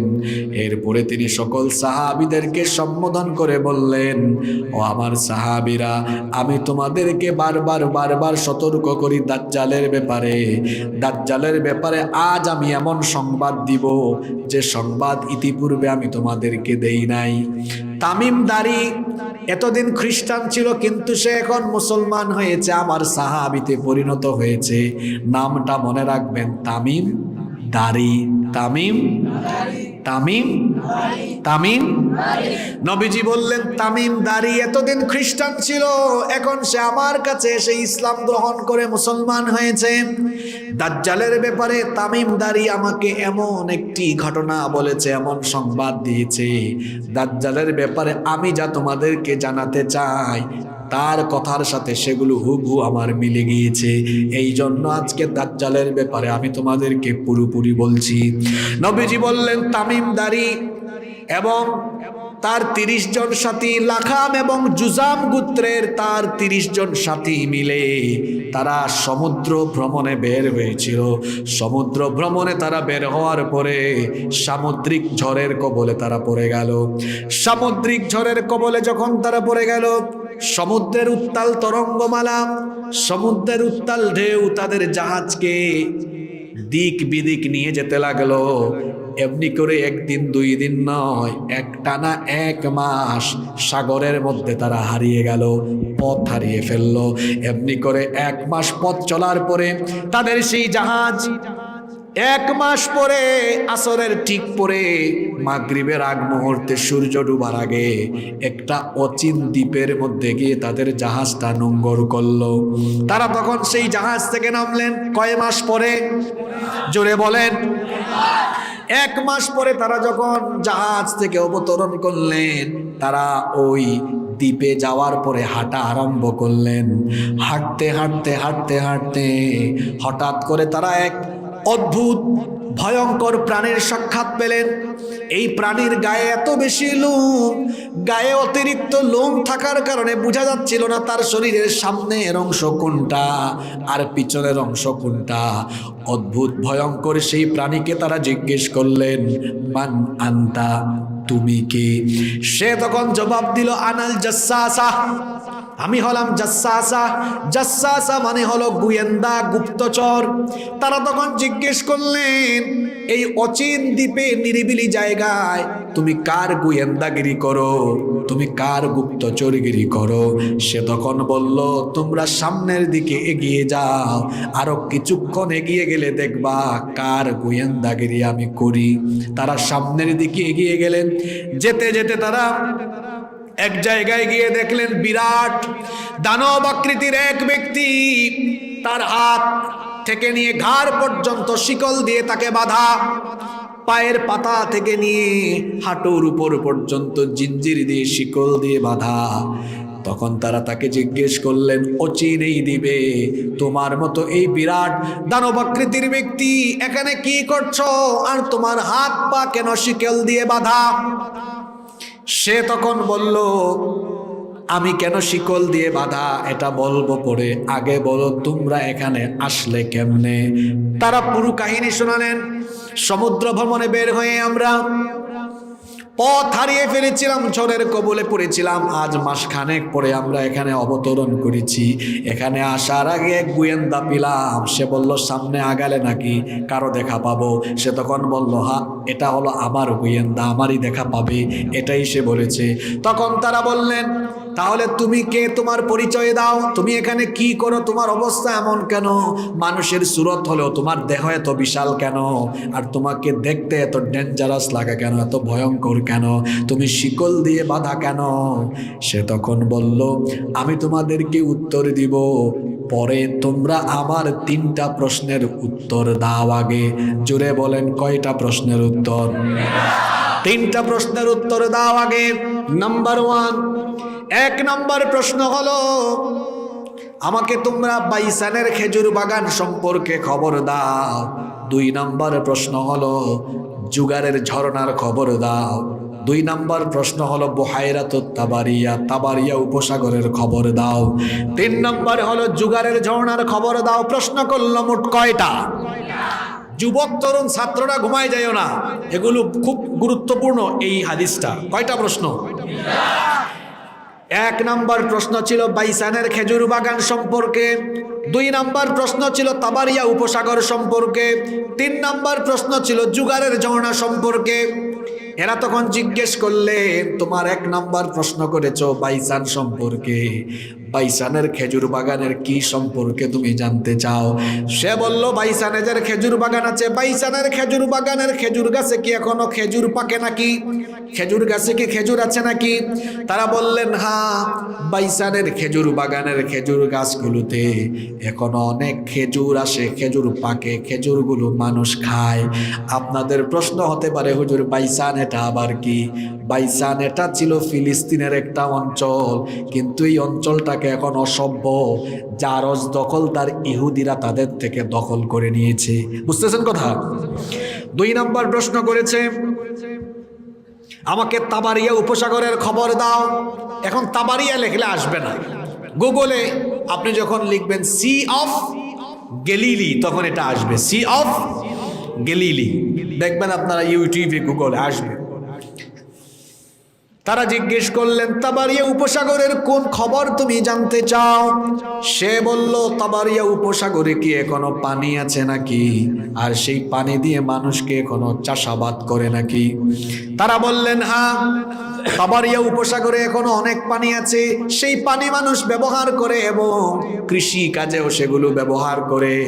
3 নম্বর প্রশ্ন করলো জুগারের ঝর্ণা সম্পর্কে। এই যে তাবারিয়া উপসাগর, এটাও ছিল ফিলিস্তিনের একটা অঞ্চল, এটাকেও ইসরায়েলের ইহুদিরা এখন দখল করে ফেলেছে। 3 নম্বর জুগারের ঝর্ণা, জুগার হলো লূত আলাইহিস সালামের মেয়ের নাম। কোন নবী? লূত আলাইহিস সালামের উম্মতকে সমকামিতার কারণে জমিন উল্টায় ধ্বংস করে দেওয়া হয়েছিল। লূত আলাইহিস সালামকে যখন ফেরেশতা এসে সংবাদ দিয়েছিল, আপনি আপনার পরিবার নিয়ে এলাকা ছেড়ে চলে যান, তার 2 মেয়ে তার সাথে গিয়েছিল। এক মেয়ের নাম রাব্বা, আরেক মেয়ের নাম জুগার। রাব্বা যেখানে মারা গিয়েছে, ওই রাব্বার নামে সেখানে একটা রাব্বা ঝর্ণা হয়েছে। আর জুগার যেখানে মারা গিয়েছে লূত নবীর মেয়ে, সেখানে একটা ঝর্ণা ছিল, ওই ঝর্ণাকে বলা হয় জুগারের ঝর্ণা। এই জুগারের ঝর্ণা এটাও ফিলিস্তিনে ছিল, এটাকেও ইসরায়েলের ইহুদিরা দখল করে। এখন দেখি উত্তর দেন তো, এখানে যে 3টা জায়গার কথা বলা হয়েছে, 3টা জায়গা কোন দেশের? জোরে বলেন। এখন দখল করেছে কারা? দখল করেছে কারা? ইসরায়েল দখল করেছে। কেন? হাদিসে এসেছে দাজ্জালের 70,000 ইহুদি বাহিনী থাকবে। ইহুদিরা হলো দাজ্জালের রুহানি সন্তান, শুধু রুহানি না, তারা দাজ্জালকে তাদের ইমাম নেতা মনে করে তারা এই 3টা অঞ্চলকে এজন্য দখল করে রেখেছে যাতে দাজ্জাল আসলে এগুলোকে তাদের সামরিক ঘাঁটিতে পরিণত করা যায়। কথা কি বোঝা যায়? কয়টা প্রশ্ন করেছে? তিনটার জবাব তারা দেয় নাই, শর্ত পূরণ হয়েছে। এখন বলল তোমার তিনটা প্রশ্নের উত্তরই দিয়েছি, এখন আমাদের প্রশ্নের জবাব দাও, তোমার পরিচয় দাও, তোমাকে তো আমরা চিনি না। সে তখন বলল একটু সবর করো, পরিচয় দিব। তোমরা তো আরবের মানুষ, তোমরা আমাকে আরো একটা খবর দাও, সেটা হলো আরবে যে একজন নবী আসার কথা ছিল, সেই নবী কি এসেছেন কিনা? তারা বললেন হ্যাঁ, সেই নবী এসেছেন। সে জিজ্ঞেস করলো তিনি এখন কোথায় আছেন? তারা উত্তর দিলেন তিনি মক্কা থেকে হিজরত করে মদিনায় চলে গিয়েছেন। সে বলল তার সাথে কি তার স্বজাতীয় লোকদের কোনো যুদ্ধ বিগ্রহ অনুষ্ঠিত হয়েছে কিনা? তারা বললেন হ্যাঁ, যুদ্ধ অনুষ্ঠিত হয়েছে। সে জিজ্ঞেস করলো যুদ্ধের ফলাফল কি? তারা বললেন তিনি বিজয়ী হয়েছেন। তখন সে বলল হ্যাঁ, এমনটাই তো হওয়ার কথা, তার অনুসরণ করবে যারা, সফল কাম হবে তারা। তারা এবার জিজ্ঞেস করলেন তোমার কথা রাখো, তুমি আগে জবাব দাও, তোমার পরিচয় কি? সে তখন বলল আনা মাসিহুদ দাজ্জাল, আমি হচ্ছি মাসিহুদ দাজ্জাল। তাহলে এবার আমার উত্তরে দেন তো, দাজ্জালের জন্ম হবে না হয়েছে? জোরে বলেন, হবে না হয়েছে? কিন্তু দাজ্জাল এখন বন্দী আছে, জামিন হবে কার ইচ্ছায়? এখন তারা প্রশ্ন করলেন তুমি যদি দাজ্জাল হও, তোমার ব্যাপারে তো কিছু কিছু কথা আমরা শুনেছি, তুমি তো ভয়ঙ্কর ফিতনা, তোমাকে দেখতেই তো ভয় ভয় লাগে, তুমি এখানে কি করো? এই অচিন দ্বীপে তুমি কি করো? সে তখন বলল আল্লাহ আমাকে এখানে বন্দী করে রেখেছেন, এই জন্য আমি এখান থেকে বের হতে পারছি না, কিন্তু খুব শীঘ্রই এখান থেকে আমাকে বাঁধন খুলে দেওয়া হবে। তখন তারা জিজ্ঞেস করলেন তোমাকে যখন বাঁধন খুলে দেওয়া হবে, তোমার যখন আত্মপ্রকাশ হবে, তখন তুমি দুনিয়াতে মোট কতদিন অবস্থান করবে? তখন সে জবাব দিয়েছে দুনিয়াতে আমি থাকবো মোট 40 দিন। জোরে বলেন কয়দিন? তবে 40 দিন কিন্তু স্বাভাবিক 40 দিন নয়, দাজ্জালের প্রথম দিনটা হবে 1 বছরের সমান। প্রথম দিনটা হবে, জোরে বলেন, 1 বছরের সমান। দাজ্জালের দ্বিতীয় দিনটা হবে 1 মাসের সমান। দাজ্জালের তৃতীয় দিনটা হবে 1 সপ্তাহের সমান। 40 থেকে 3 চলে গেল, বাকি থাকলো কত? 37। এই 37 দিন হবে স্বাভাবিক দিন। এই কথা শুনে সাহাবীরা নবীজিকে জিজ্ঞেস করেছিলেন তার প্রথম দিনটা যদি হয় 1 বছরের সমান, তাহলে আমরা নামাজ কিভাবে আদায় করব? 1 বছরে তো অনেক নামাজ। নবীজি বললেন যেহেতু সেই সময়টা হবে সংকটের সময়, তখন তোমরা অনুমান করে করে নামাজ আদায় করে নিও। আল্লাহু আকবার। দাজ্জালকে তারা জিজ্ঞেস করলেন তুমি যে গিয়ে 40 দিন থাকবে, তুমি 40 দিন কোন কোন এলাকায় থাকবে? দাজ্জাল তখন বলল কোন কোন এলাকা বলিও না, আমি কিন্তু সাংঘাতিক জিনিস, আমি কোনো এলাকা নয়, আমার মধ্যে এত দ্রুততা রয়েছে, আমি গোটা দুনিয়া চষে চষে বেড়াবো, পূর্ব থেকে পশ্চিম, উত্তর থেকে দক্ষিণ, সব জায়গায় আমি যাব। তবে হ্যাঁ, 2টা জায়গায় আমি ঢুকতেই পারবো না। কোন হাদিসে এসেছে মসজিদে তুর এবং মসজিদে আকসা সহ মোট 4টা জায়গা। সে বলল আমি মক্কায় যখন ঢুকতে চাইবো, তখন আল্লাহর ফেরেশতারা আমাকে তখন তলোয়ার দিয়ে ভাগিয়ে দিবে। মদিনায় ঢুকতে চাইবো, তখন ফেরেশতারা আমাকে ভাগিয়ে দিবে। নবীজি যখন ফজরের নামাজের পরেই হাদিসটা সাহাবীদেরকে শোনাচ্ছিলেন, হাতে লাঠি ছিল, নবীজি তার হাতের লাঠি দিয়ে মাটিতে তখন 3 বার আঘাত করেছিলেন। জুড়ে বলেন কয়বার? 3 বার আঘাত করেছিলেন আর বলেছিলেন হাদিহি তয়বা, হাদিহি তয়বা, হাদিহি তয়বা। এটার অর্থ হলো এটা আমার পবিত্র শহর, এটা আমার পবিত্র শহর, এটা আমার পবিত্র শহর। আমি এই জমিনে শুয়ে থাকার কারণে এই জমিনকে দাজ্জালের ফিতনা থেকে যিনি রক্ষা করবেন তিনি কে? মক্কা মদিনায় দাজ্জাল ঢুকতে পারবে না।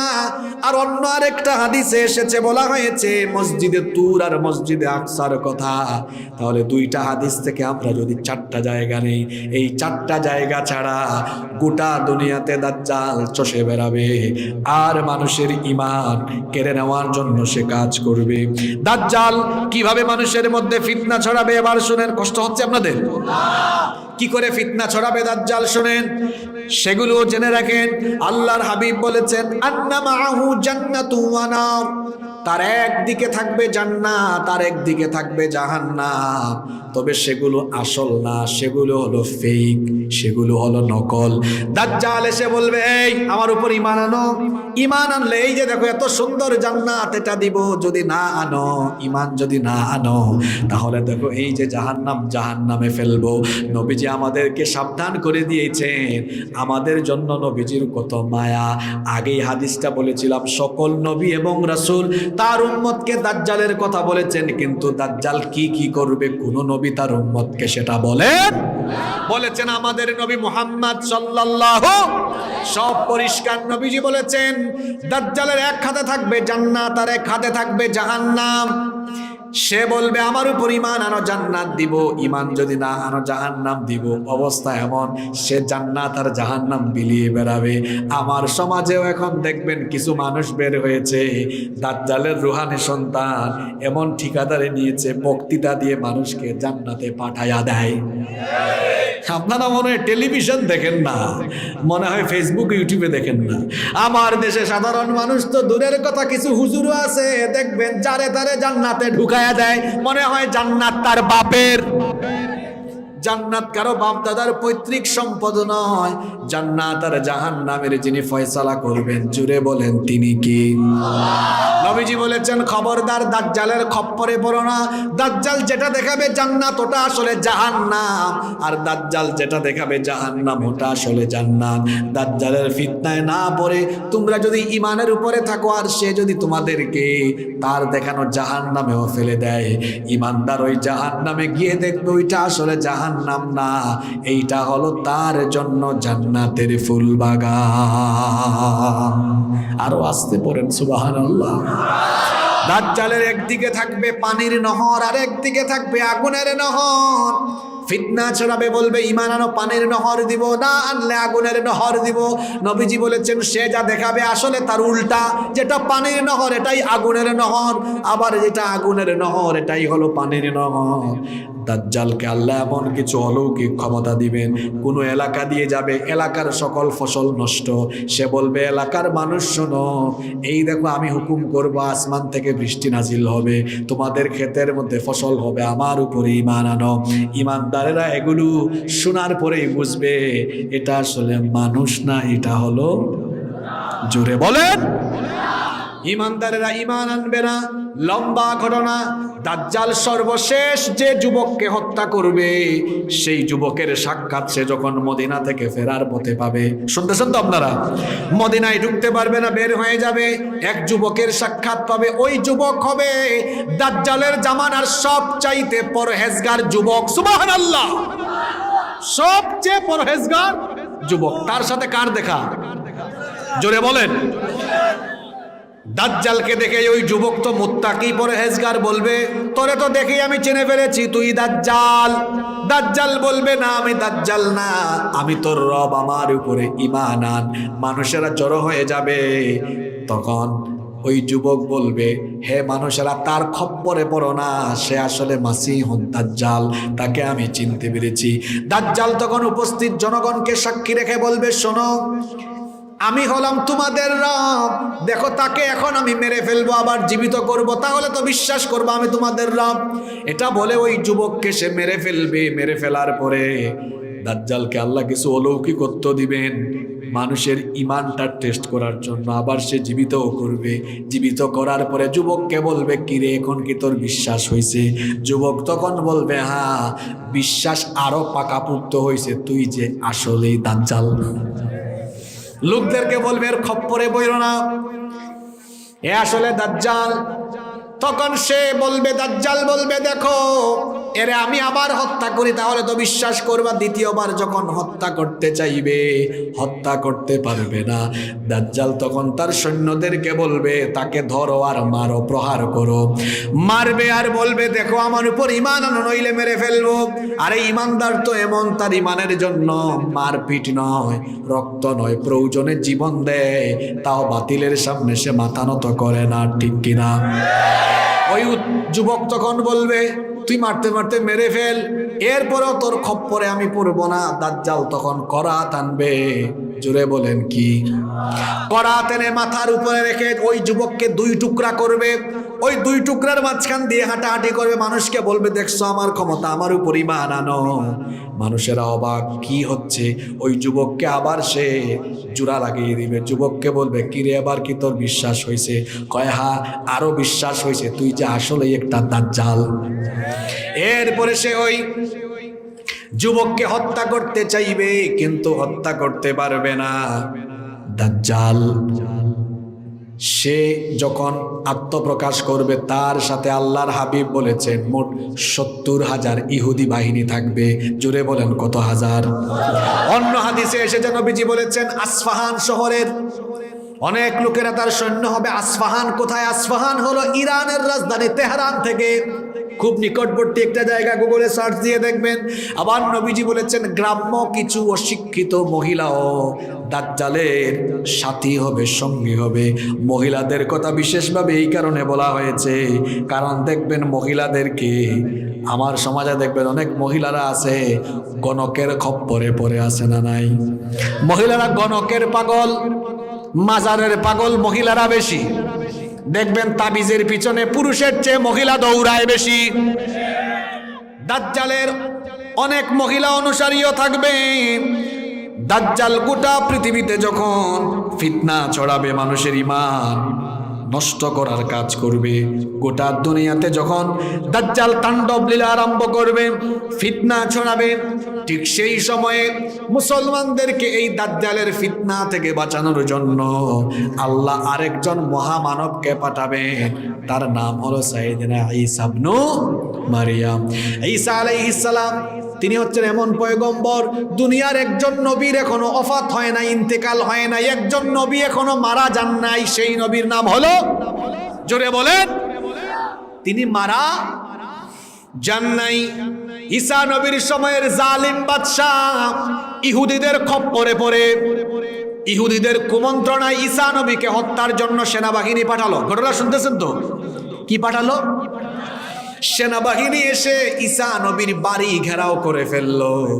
আল্লাহ তাআলা ঈসা নবীকে বললেন, ও আমার পয়গম্বর, আমার নবী, এরা এসেছে আপনাকে মেরে ফেলার জন্য। আর ঈসা নবী সারা জীবন ধরে দোয়া করছেন, আল্লাহ আমি শুনেছি আমার পরে শেষ নবী আসবেন, আর শেষ নবীর উম্মতের এত দাম, অন্যান্য নবীর উম্মতের চাইতে সেই নবীর উম্মতের দাম বেশি। তুমি আমাকে নবী না বানিয়ে ওই শেষ নবীর উম্মত যদি বানাতে, আমার মনের আশাটা পূরণ হয়ে যেত। তিনি আল্লাহর কাছে আবেদন করেছিলেন, এজন্য আল্লাহ তার দোয়া কবুল করেছেন। সুবহানাল্লাহ পড়বেন না? ইহুদিরা যখন সৈন্যরা ঘেরাও করে ফেলল, আল্লাহ তখন ঈসা নবীকে আসমানে উঠায় নিলেন। সৈন্যরা যখন ঘরের ভিতরে ঢুকলো, তখন এই সৈন্যদের মধ্য থেকে একজন সৈন্যকে আল্লাহ ঈসা নবীর সুরত দিয়ে দিলেন। আল্লাহর জন্য এটা কঠিন কাজ। জোরে বলেন। খুব মজার কাহিনী। সৈন্যরা ঢুকছে ঈসা নবীকে হত্যা করার জন্য, আর সৈন্যদের মধ্য থেকে একজনকে ঈসা নবীর সুরত দিয়ে দিয়েছেন কে? এখন সবাই ধরছে, কয় এইটা ঈসা, এইটা। সে কয় না, আমি মিস্টার মিসা, আমি মিস্টার। কয় না তুই ঈসা, তোর চেহারা তো ঈসার মতো। সে কয় না আমি মিসা। এখন যতই কয় তারা শুনে না, কারণ এই খেলাটা কার? তারাও ষড়যন্ত্র করে, আল্লাহও কৌশল করেন। আল্লাহর কৌশলের কাছে কাফিরদের ষড়যন্ত্র পরাজিত হয়ে যায়, ঠিক কিনা? তাদের জিনিস তারাই শেষ করে, এরা টের শুলে চড়াইয়া মারছে। কি চড়াইয়া? খ্রিস্টানরা দেখবেন ওই যে আপনার কি বলে ওইটাকে, ক্রুশ বা ক্রস চিহ্নটা দেখেন না? খ্রিস্টানরা আর ইহুদিরা আছে মিসা নিয়ে, আমরা আছি ঈসা নিয়ে। তাদের আকীদা হলো তারা ঈসা নবীকে শুলে চড়িয়ে মেরে ফেলেছে, আর মুসলমানদের আকীদা হলো ঈসা নবী এখনো মারা যান। ঈসা নবীকে আল্লাহ আসমানে উঠে রেখেছেন, তিনি আবার আসবেন, কারণ তিনি দোয়া করেছিলেন শেষ নবীর উম্মত হওয়ার জন্য। এই জন্য আখিরি জামানায় তাকে যিনি পাঠাবেন তিনি কে? ইহুদি আর খ্রিস্টানরা ধোঁকায় পড়ে আছে, তারা আছে মিসা নিয়ে, আমরা আছি ঈসা নিয়ে। গোটা দুনিয়ায় যখন দাজ্জাল ফিতনা আরম্ভ করবে। এই ফিতনা থেকে মুসলমানদেরকে হেফাজত করার জন্য একদিন ফজরের নামাজের সময়, কোন নামাজের সময়? ফজরের নামাজের সময় আজান হবে, আজানের ইকামত দেওয়া হবে। কোন মসজিদ? মসজিদ হলো সিরিয়ার দামেস্কের পূর্ব দিকের সাদা গম্বুজওয়ালা মসজিদের কথা হাদিসে বলা হয়েছে। সিরিয়ার দামেস্ক শহরের পূর্ব দিকের সাদা গম্বুজওয়ালা মসজিদে ইমাম মাহদি আলাইহিস সালাম নামাজে ইমামতির জন্য আগাবেন। ঠিক সেই মুহূর্তে দুইজন ফেরেশতার কাঁধের উপরে ভর করে সাইয়েদিনা ঈসা আলাইহিস সালাম ওই মসজিদের ছাদের উপরে অবতরণ করবেন। আল্লাহু আকবার বলেন। ইমাম মাহদি আলাইহিস সালাম তাকানো মাত্রই চিনে ফেলবেন। তিনি বলবেন, আপনাকে তো চিনে ফেলেছি, আপনি হচ্ছেন মাসিহ ইবনে মারইয়াম, আসেন আপনি আজ ইমামতি করেন। তিনি বলবেন, আমির সাহেব আমি ইমামতি করব না, আপনি গোটা দুনিয়ার মুসলমানদের আমিরুল মুমিনিন, আপনি খলিফা, আপনি নামাজে ইমামতি করেন, আমি আজকে মুসল্লি হব। সুবহানাল্লাহ। ইমাম মাহদি আলাইহিস সালামের ইমামতিতে নামাজ অনুষ্ঠিত হবে।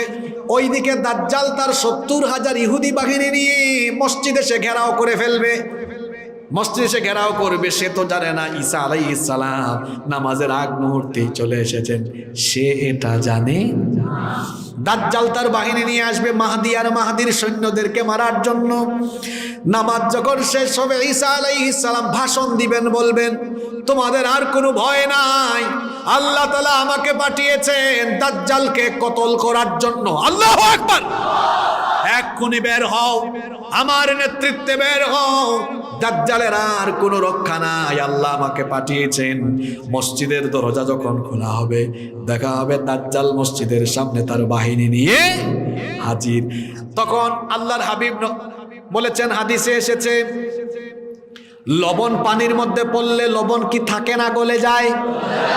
লবণ পানিতে দিলে যেমন গলে যায়, দাজ্জাল ঈসা নবীকে দেখার পরে গলে যাওয়ার মতো অবস্থা হবে।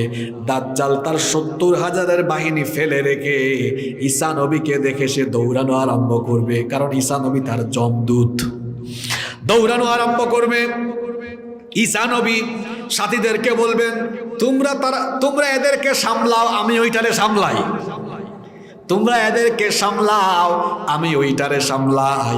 তিনি তখন দাজ্জালকে ধরার জন্য পিছু ধাওয়া করবেন। দৌড়াতে দৌড়াতে দাজ্জাল গিয়ে লুদ, লাম ডাল পেশ, লুদ, এটাও ফিলিস্তিনের অংশ ছিল, এটাকেও ইসরায়েলরা দখল করে রেখেছে। ইসরায়েলের রাজধানী তারা ঘোষণা করেছে তেল আবিব। এই তেল আবিব থেকে নিকটবর্তী লুদ, এই লুদ নামক জায়গায় বাবে লুদে যখন দাজ্জাল পৌঁছে যাবে, সেখানে গিয়ে ঈসা নবী তারে ধরবেন। ধরার পরে ঈসা নবী তাকে হত্যা করে ফেলবেন। আল্লাহু আকবার। আর ওইদিকে দাজ্জালের 70,000 বাহিনীকে কুপাকুপি আরম্ভ হবে। মুসলমানরা এদের উপরে ঝাঁপিয়ে পড়বে, কারণ মুসলমানদেরকে সাহায্য করবেন কে? ইহুদিরা সেদিন, দাজ্জালের সন্তানরা, দাজ্জালের সৈনিকরা সেদিন দেয়ালের আড়ালে লুকাবে, দেয়ালের ইট কথা বলবে, দেয়ালের জবান খুলে দিবেন কে? পাথর দেয়াল কথা বলবে, বলবে, হে আল্লাহর সৈন্য, আমার আড়ালে দাজ্জালের সন্তান, দাজ্জালের সৈন্য আছে, তারে ধরো, মারো। গাছের আড়ালে যখন দাজ্জালের সৈন্যরা গিয়ে লুকাবে, গাছের জবানও খুলে দিবেন কে? গাছও বলবে, রে ধর, কোনো রেহাই নাই। দাজ্জালও শেষ, দাজ্জালের দলও, দাজ্জালের দল পরাজিত হবে। মাহদির দলের লোকেরা পৃথিবীকে নেতৃত্ব দিবে, এতে কোনো সন্দেহ নাই। আগামীর পৃথিবী হবে ইসলামের পৃথিবী, আগামীর পৃথিবী হবে কোরআনের পৃথিবী, ঠিক কিনা বলেন? আমরা মাহদির সৈন্য হতে চাই কি চাই না? আরো জোরে বলেন, চাই কি চাই না? মাহদির সৈন্য হতে হলে বর্তমান জামানায় কোরআনওয়ালা মানুষদের সাথে হতে হবে। কোরআনের বিরোধী যারা, তাদের সাথে চলাফেরা করা যাবে না।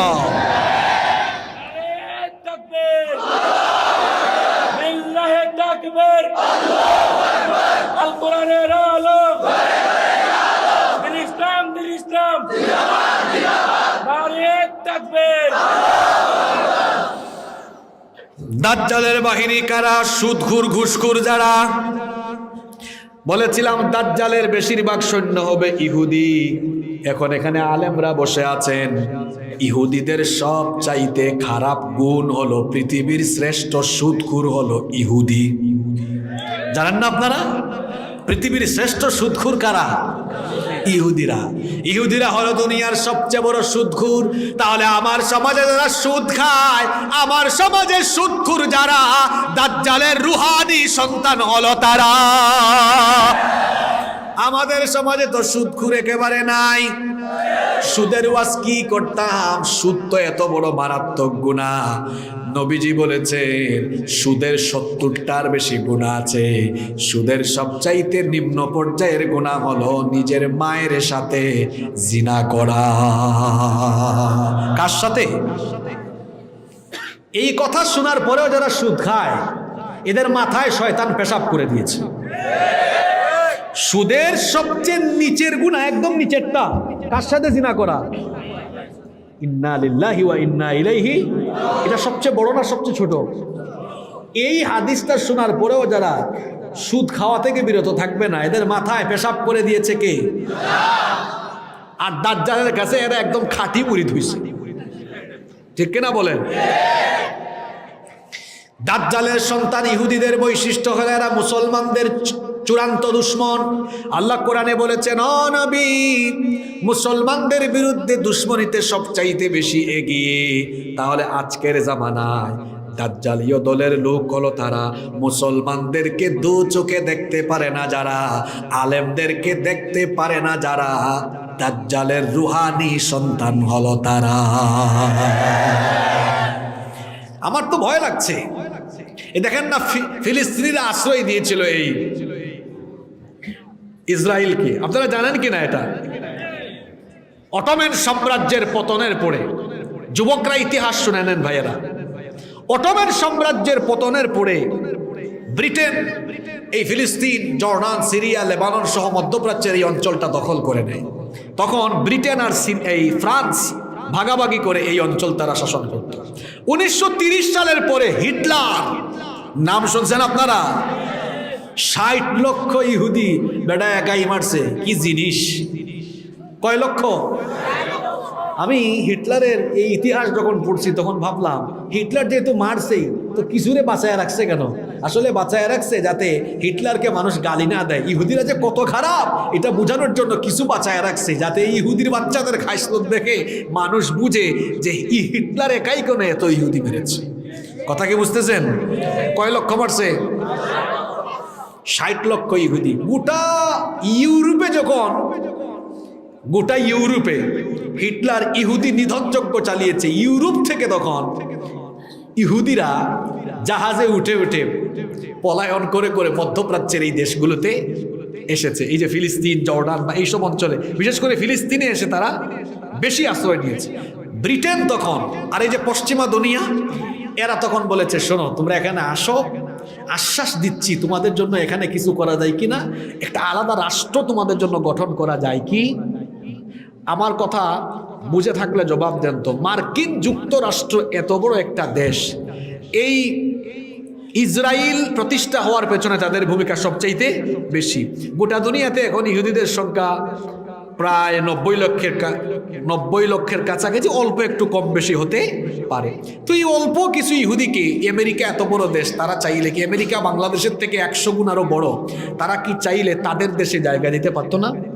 কথা বলেন না কেন? তো তারা তাদের দেশে জায়গা নেওয়া দিয়া এদেরকে ফিলিস্তিনে আনছে কেন? এটা আপনাকে বুঝতে হবে। এনেছে এই কারণে, ওরা পশ্চিমের দুনিয়ায় বসবাস করে, কিন্তু পশ্চিমের দুনিয়ায় তারা রাজত্ব করতে চায় না, গোটা পৃথিবীতে তারা রাজত্ব করতে চায়। এজন্য মোরলগিরি, মধ্যপ্রাচ্যে তাদের মোরলগিরি ঠিক রাখার জন্য, আপনারা কি আপনাদের এলাকায় মুরব্বী বলেন? মুরব্বিয়ানা ঠিক রাখার জন্য ইহুদিদেরকে তারা ইউরোপ থেকে ধরে ধরে এনে এখানে রেখে দেয়, যাতে মধ্যপ্রাচ্যে একটা গ্যাঞ্জাম লাগায় সব সময় রাখা যায়। এই ইহুদিদেরকে সবচেয়ে বেশি অর্থ দেয় কারা জানেন না আপনারা?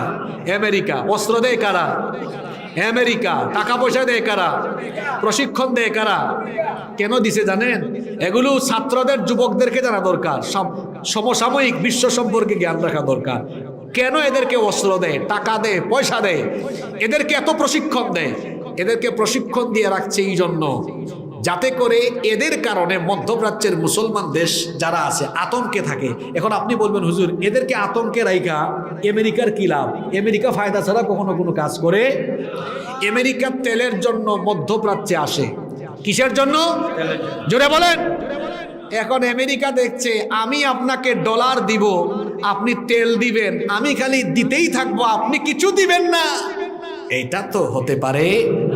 টেকনিক করে তারা এই ইহুদিদেরকে এখানে ঢুকাইছে, প্রশিক্ষিত করে দিয়েছে যাতে মধ্যপ্রাচ্যের দেশ যেগুলো আছে বুঝাইতে পারে দেখো তোমাদের আশেপাশে শত্রু আছে, তোমাদের এদের কাছে অস্ত্র আছে, প্রশিক্ষণ আছে, তো তোমাদেরও তো অস্ত্র দরকার, প্রশিক্ষণ দরকার। তোমাদের কাছে অস্ত্র নাই, আসো আমার কাছে অস্ত্র আছে, অস্ত্র কিনো। তাদের কৌশল হলো আমি তোমার কাছ থেকে তেল নিব, তুমি বিনিময়ে ডলার আমাকে, আমি তোমাকে বিনিময়ে ডলার দিব, তুমি ডলার দিবা না এমনটা হতে পারে না। আমি যে ডলার দিয়া তোমার তেল আনলাম এর চেয়ে দ্বিগুণ তিনগুণ বেশি ডলার তোমার থেকে আমি কৌশল করে নিব। আসো আমার থেকে অস্ত্র নাও, পারমাণবিক বোমা নাও, আমার থেকে নিবা, আমি যে ডলার দিয়েছি এর চেয়ে 3-4 গুণ বেশি ফেরত দিবা। আমেরিকা গোটা পৃথিবীর বিভিন্ন জায়গায় যুদ্ধ লাগায়া অস্ত্র ব্যবসা করে করে করে করে করে করে ঝামেলা লাগায়া তারা তাদের নেতৃত্ব ঠিক রাখে, অস্ত্র ব্যবসাও ঠিক রাখে। এমনকি তাদেরকে আমরা সম্মান করি। কিন্তু এই যে এতদিন হয়ে গেল জাতিসংঘ নামে এক সংস্থা আছে, এটা জাতিসংঘ না মুসলিম জাতি নিধন সংঘ আমরা আসলে বুঝি না। এই যে আরাকান থেকে আসলো এরা, আমার দেশে এরা আছে এখনো আশ্রিত অবস্থায়, কিন্তু যেভাবে তারা আশ্রিত অবস্থায় আছে আর ওই পশ্চিমা দুনিয়া বা বিভিন্ন জায়গা থেকে খাবার দাবার আসতেছে, কোনো সমাধানের পথে এগিয়ে কেউ যাচ্ছে না। আমার তো ভয় হচ্ছে কোন দিন এই এলাকাও না জানি ফিলিস্তিন হয়ে যায় আর তারা ইসরায়েল হয়ে যায়। কথা বুঝেন নাই? এটারও তো একটা সমাধান করা দরকার আছে না নাই? আরাকানের ভাই বোনরা মাইকের আওয়াজ শুনলে আবার রাগ করেন না, আপনাদের ভালোর জন্য বলছি। আমরা চাই আপনাদের ভিটা মাটি, আপনাদের জায়গা জমি আপনাদেরকে ফিরিয়ে দেওয়া হোক, এটা আপনাদের হক, ঠিক কিনা? কেন আপনারা আশ্রিত অবস্থায় থাকবেন? আপনাদের জায়গা, ভিটা মাটি, জায়গা জমি আপনাদের হক, আপনাদেরকে ফেরাইয়া দিতে হবে, এটা আপনাদের অধিকার। যদি জাতিসংঘ কোনো জাতির সপক্ষে কথা বলে থাকে তো জাতিসংঘের উচিত আরাকানের ভাই বোনদেরকে এই উখিয়া বাংলাদেশ থেকে ফিরিয়ে এনে তাদের এলাকায়, তাদের ঘর বাড়িতে তাদের ন্যায্য অধিকার ফিরিয়ে দেওয়ার জন্য কাজ করা। এই আমেরিকার কথা বলছিলাম, তারা তাদের মিত্র ইহুদিদেরকে বলতেছে এই ফিলিস্তিনকে উড়ায় দাও। ফিলিস্তিন উড়ে যাবে না, ফিলিস্তিন থাকবে, বরং আমেরিকা বলতে কোনো দেশ পৃথিবীতে থাকবে। এটা আমার কথা না। কয়টা ঘটনার পরে কিয়ামত হবে? আলোচনার শুরুতে বলেছিলাম কয়টা? জি হ্যাঁ, এই যে ছেলেটা ঠিক আছে, কয়টা? 10টা। এই 10টা ঘটনার মধ্যে 3টা ঘটনা হলো পৃথিবীর 3 দিকে 3টা ভূমিধস হবে, মানে এই দেশগুলা মাটির তলে চলে যাবে। কোন কোন এলাকা? নবীজি হাদিসে বলেছেন খাসফুন বিল মাশরিক, পূর্ব দিকের কিছু দেশ, খাসফুন বিল মাগরিব, পশ্চিমের কিছু দেশ। আমেরিকা পৃথিবীর পশ্চিমে না পূর্বে? যারা মোড়লগিরি করছে আর মুসলমানদেরকে নীরবে নীরবে নিধনের কাজ করছে, সেই আমেরিকা বলতে কোনো দেশ পৃথিবীর মানচিত্রে কিয়ামতের আগে থাকবে না ইনশাআল্লাহ। এবার আসেন এই দাজ্জাল আর দাজ্জালের অনুসারীদের ফিতনা থেকে বাঁচার জন্য 3টা আমল বলে আমরা আজকের আলোচনা শেষ করব ইনশাআল্লাহ। আমরা দাজ্জালের ফিতনা থেকে বাঁচতে চাই তো? কারা কারা বাঁচতে চান না হাত তোলেন।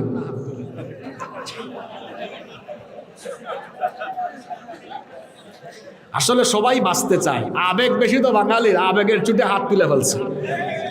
আমরা সবাই দাজ্জালের ফিতনা থেকে বাঁচতে চাই কি চাই না? জোরে বলেন, চাই কি চাই না? 3টা আমল। কয়টা আমল? জোরে বলেন, মুখস্থ করতে হবে। কয়টা আমল? 1 নাম্বার আমল হলো আল্লাহ তাআলার যতগুলো সিফাতি নাম আছে, গুণবাচক নাম আছে, সবগুলো গুণবাচক নাম জেনে তাৎপর্য অনুধাবন করে আল্লাহর তাওহীদের উপরে সুপ্রতিষ্ঠিত থাকা। কারণ দাজ্জাল এসে নিজেকে খোদা দাবি করবে। আমাদের খোদা কয়জন? আমাদের রব কয়জন? এজন্য সেই রবের ব্যাপারে জানা দরকার আছে না নাই? সূরা ইখলাস পড়বেন, রবের পরিচয় পেয়ে যাবেন। পড়েন আমার সঙ্গে, কুল হুয়াল্লাহু আহাদ আল্লাহুস সামাদ লাম ইয়ালিদ ওয়া লাম ইউলাদ ওয়া লাম ইয়াকুল লাহু কুফুয়ান আহাদ। আল্লাহ কয়জন? নবী আপনি বলেন, তিনি হচ্ছেন আল্লাহ যিনি একক, অদ্বিতীয়। আল্লাহুস সামাদ, তিনি কারো মুখাপেক্ষী নন, বরং সকলেই তার মুখাপেক্ষী। লাম ইয়ালিদ ওয়া লাম ইউলাদ, কেউ তাকে জন্ম দেয়নি, তিনিও কাউকে জন্ম দেননি। ওয়া লাম ইয়াকুল লাহু কুফুয়ান আহাদ, আসমান জমিনে কেউ তার সমতুল্য নাই। এক নম্বরে আল্লাহর ব্যাপারে অর্থাৎ তাওহীদের ব্যাপারে জ্ঞান অর্জন করবেন।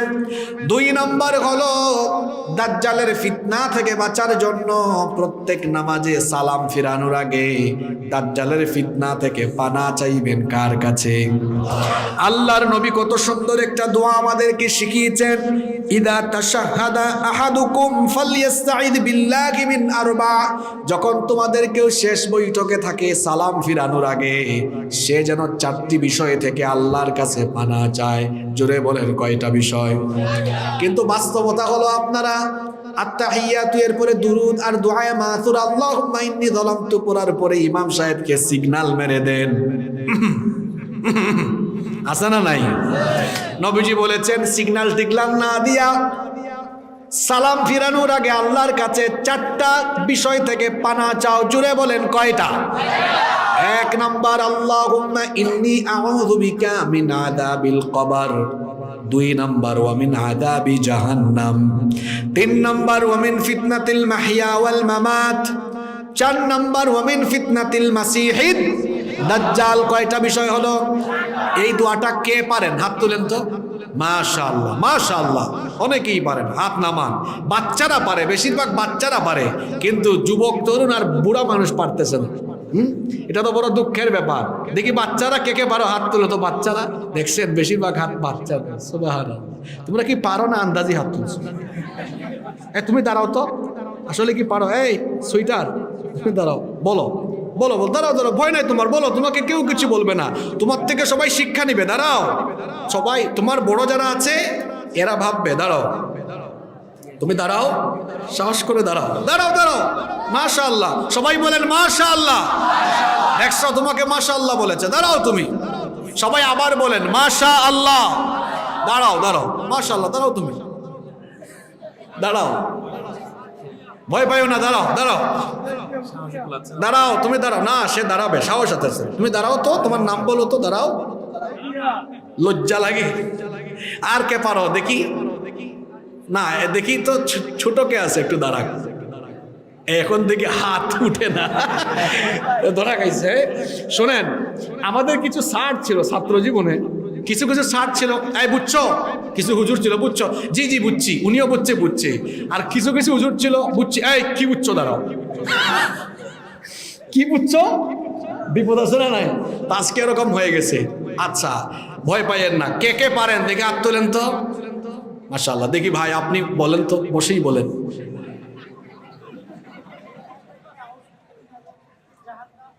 মাশাআল্লাহ, মাশাআল্লাহ, সবাই বলেন মাশাআল্লাহ।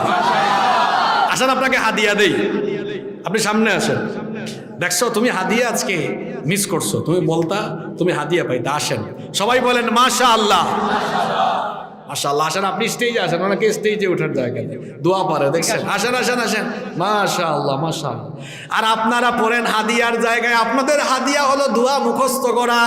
বলেন আল্লাহুম্মা ইন্নী আউযু বিকা মিন আযাবি জাহান্নাম ওয়া মিন আযাবিল কবর ওয়া মিন ফিতনাতিল মাহইয়া ওয়াল মামাত ওয়া মিন ফিতনাতিল মাসিহিদ দাজ্জাল। আপনার নাম কি? আলমগীর ভাই নেন, ওনাকে হাদিয়া দেওয়া হয়েছে আমার তরফ থেকে। বলেন মাশাআল্লাহ, মারহাবা। আল্লাহ আমার ভাইকে মাহদির সৈন্য হিসাবে আমাদের সবাইকে কবুল করে। বলেন আমিন। এই তোমার নাম কি? আশরাফ। মিস করছো তুমি, সুযোগ ছিল কিন্তু আজকে। তুমি কুইল্লে আশরাফ মিস করলে। হ্যাঁ না, চান্স একবারই আসে। চান্স কয়বার আসে? একবার। চান্স কি বারবার আসে? কষ্ট হচ্ছে নাকি আপনাদের? না, তোমাকে দেওয়া হবে। আগামীতে আরো মাহফিল আছে, তুমি অন্যান্য মাহফিলে বসে থাকো। আসলে সে পারে, কিন্তু ওই যে সাহসের কারণে। তবে সে সাহসী হবে, আল্লাহ তাকে সাহসী বানিয়ে দেন। মাশাআল্লাহ, কত ভদ্র ছেলে। বসছে কোথায় দেখছেন আপনারা? শোনেন, ক্লাসে ফার্স্ট বেঞ্চে ভালো ছাত্ররা বসে। তো আমাদেরকে অনেকে এসে, আমরা গাড়ি থেকে নামলে অজু টজু করার আগে অনেকে আইসা বলে, হুজুর আপনাকে খুব ভালোবাসি, একটা সেলফি দেন। মনে মনে কিছু বলতে পারি না, কিন্তু মনে মনে বলি যে আপনি আমারে ভালোবাসেন না ফাঁসেন, এটা আমি ভালো বুঝি। কারণ আমাকে যে ভালোবাসে সে সন্ধ্যার পর থেকে সামনের সারিতে বসে আছে, সামনে থেকে বয়ান শুনবে। এখন ঠিক ঠিকের আওয়াজটা শুরু হয়েছে তো। আর যিনি ছবি তুলতে গেছেন উনি তো সামনের বেঞ্চের ছাত্ররা। আচ্ছা বলেন তো, ভালো ছাত্ররা সামনের বেঞ্চে বসে না পিছনে বসে? সামনের বেঞ্চে বসে। এখানে সামনে যারা বসেছে এদের ভিতরে দিনী মহব্বত সবচেয়ে বেশি, সবার ভিতরেই বেশি। কিন্তু এদের ভিতরে আরো কয়টা আমল? জোরে বলেন। 1 নাম্বার তাওহীদের জ্ঞান নেওয়া। 2 নাম্বার কি বলেছি? সালাম ফেরানোর আগে এই দোয়াটা করবেন তো সবাই। 3 নাম্বার আমল, কোরআনে একটা সূরা আছে, এই সূরার প্রথম 10 আয়াত অথবা শেষের 10 আয়াত মুখস্থ করলে ওই ব্যক্তিকে দাজ্জালের ফিতনা থেকে যিনি বাঁচিয়ে দিবেন তিনি কে? কে বলতে পারবেন? সূরার নাম কি? মাশাআল্লাহ, সূরা। আচ্ছা, হাত দিলে লাভ না, এখন আর হাদিয়া দেওয়া হবে। আরে বাপ রে বাপ, হাদিয়া একবার। কয়বার? বারবার নাই, কয়বার? একবার। কমিটি কি আমাকে হাদিয়া 2 বার দিবে? কয়বার? একবার। তা আমিও কয়বার? একবার। কয়বার? সূরার নাম হলো সূরা মান ক্বারাআ সূরাতুল কাহফি, মান হাফিযা 10 আয়াতিন মিন আউয়ালি সূরাতিল কাহফি উসিমা মিন ফিতনাতিদ দাজ্জাল ওয়া ফি রিওয়ায়াতিন উখরা মান হাফিযাল 10 আওয়াখিরি মিন সূরাতিল কাহফি উসিমা মিন ফিতনাতিদ দাজ্জাল। নবীজি বলেছেন, যে ব্যক্তি সূরা কাহফের প্রথম 10 আয়াত অথবা শেষের 10টা আয়াত মুখস্থ করবে, আল্লাহ ওই ব্যক্তিকে দাজ্জালের ফিতনা থেকে বাঁচিয়ে দিবে। সুবহানাল্লাহ পড়বেন না? তাহলে এই সূরার প্রথম বা শেষের 10টা আয়াত আমরা কি মুখস্থ করতে পারবো না? কারা কারা পারবেন না হাত তুলেন। মাশাআল্লাহ, মনোযোগ আছে। আল্লাহ সবাইকে তৌফিক দিয়ে দেন। আরো জোরে বলেন আমিন। তাহলে কিয়ামতের আগে পৃথিবীতে হবে কয় দল? 1 দল আওয়ামী লীগ আর 1 দল বিএনপি। তাইলে 1 দল কার দল? দাজ্জালের। কার দল? দাজ্জালের। জোরে বলেন, কার দল? আরো জোরে। দাজ্জালের। আরেক দল? জোরে বলেন। আমরা কার দলে থাকবো? কার দলে? মাহদির দল। কিসের দল? কোরআনের দল। কিসের দল? দাজ্জালের দল। কিসের দল? কোরআন বিরোধীদের দল। আমরা থাকবো কোরআনের দলে, আমরা থাকবো কোরআনওয়ালাদের সাথে। আল্লাহ আমাদেরকে কবুল করে নেন।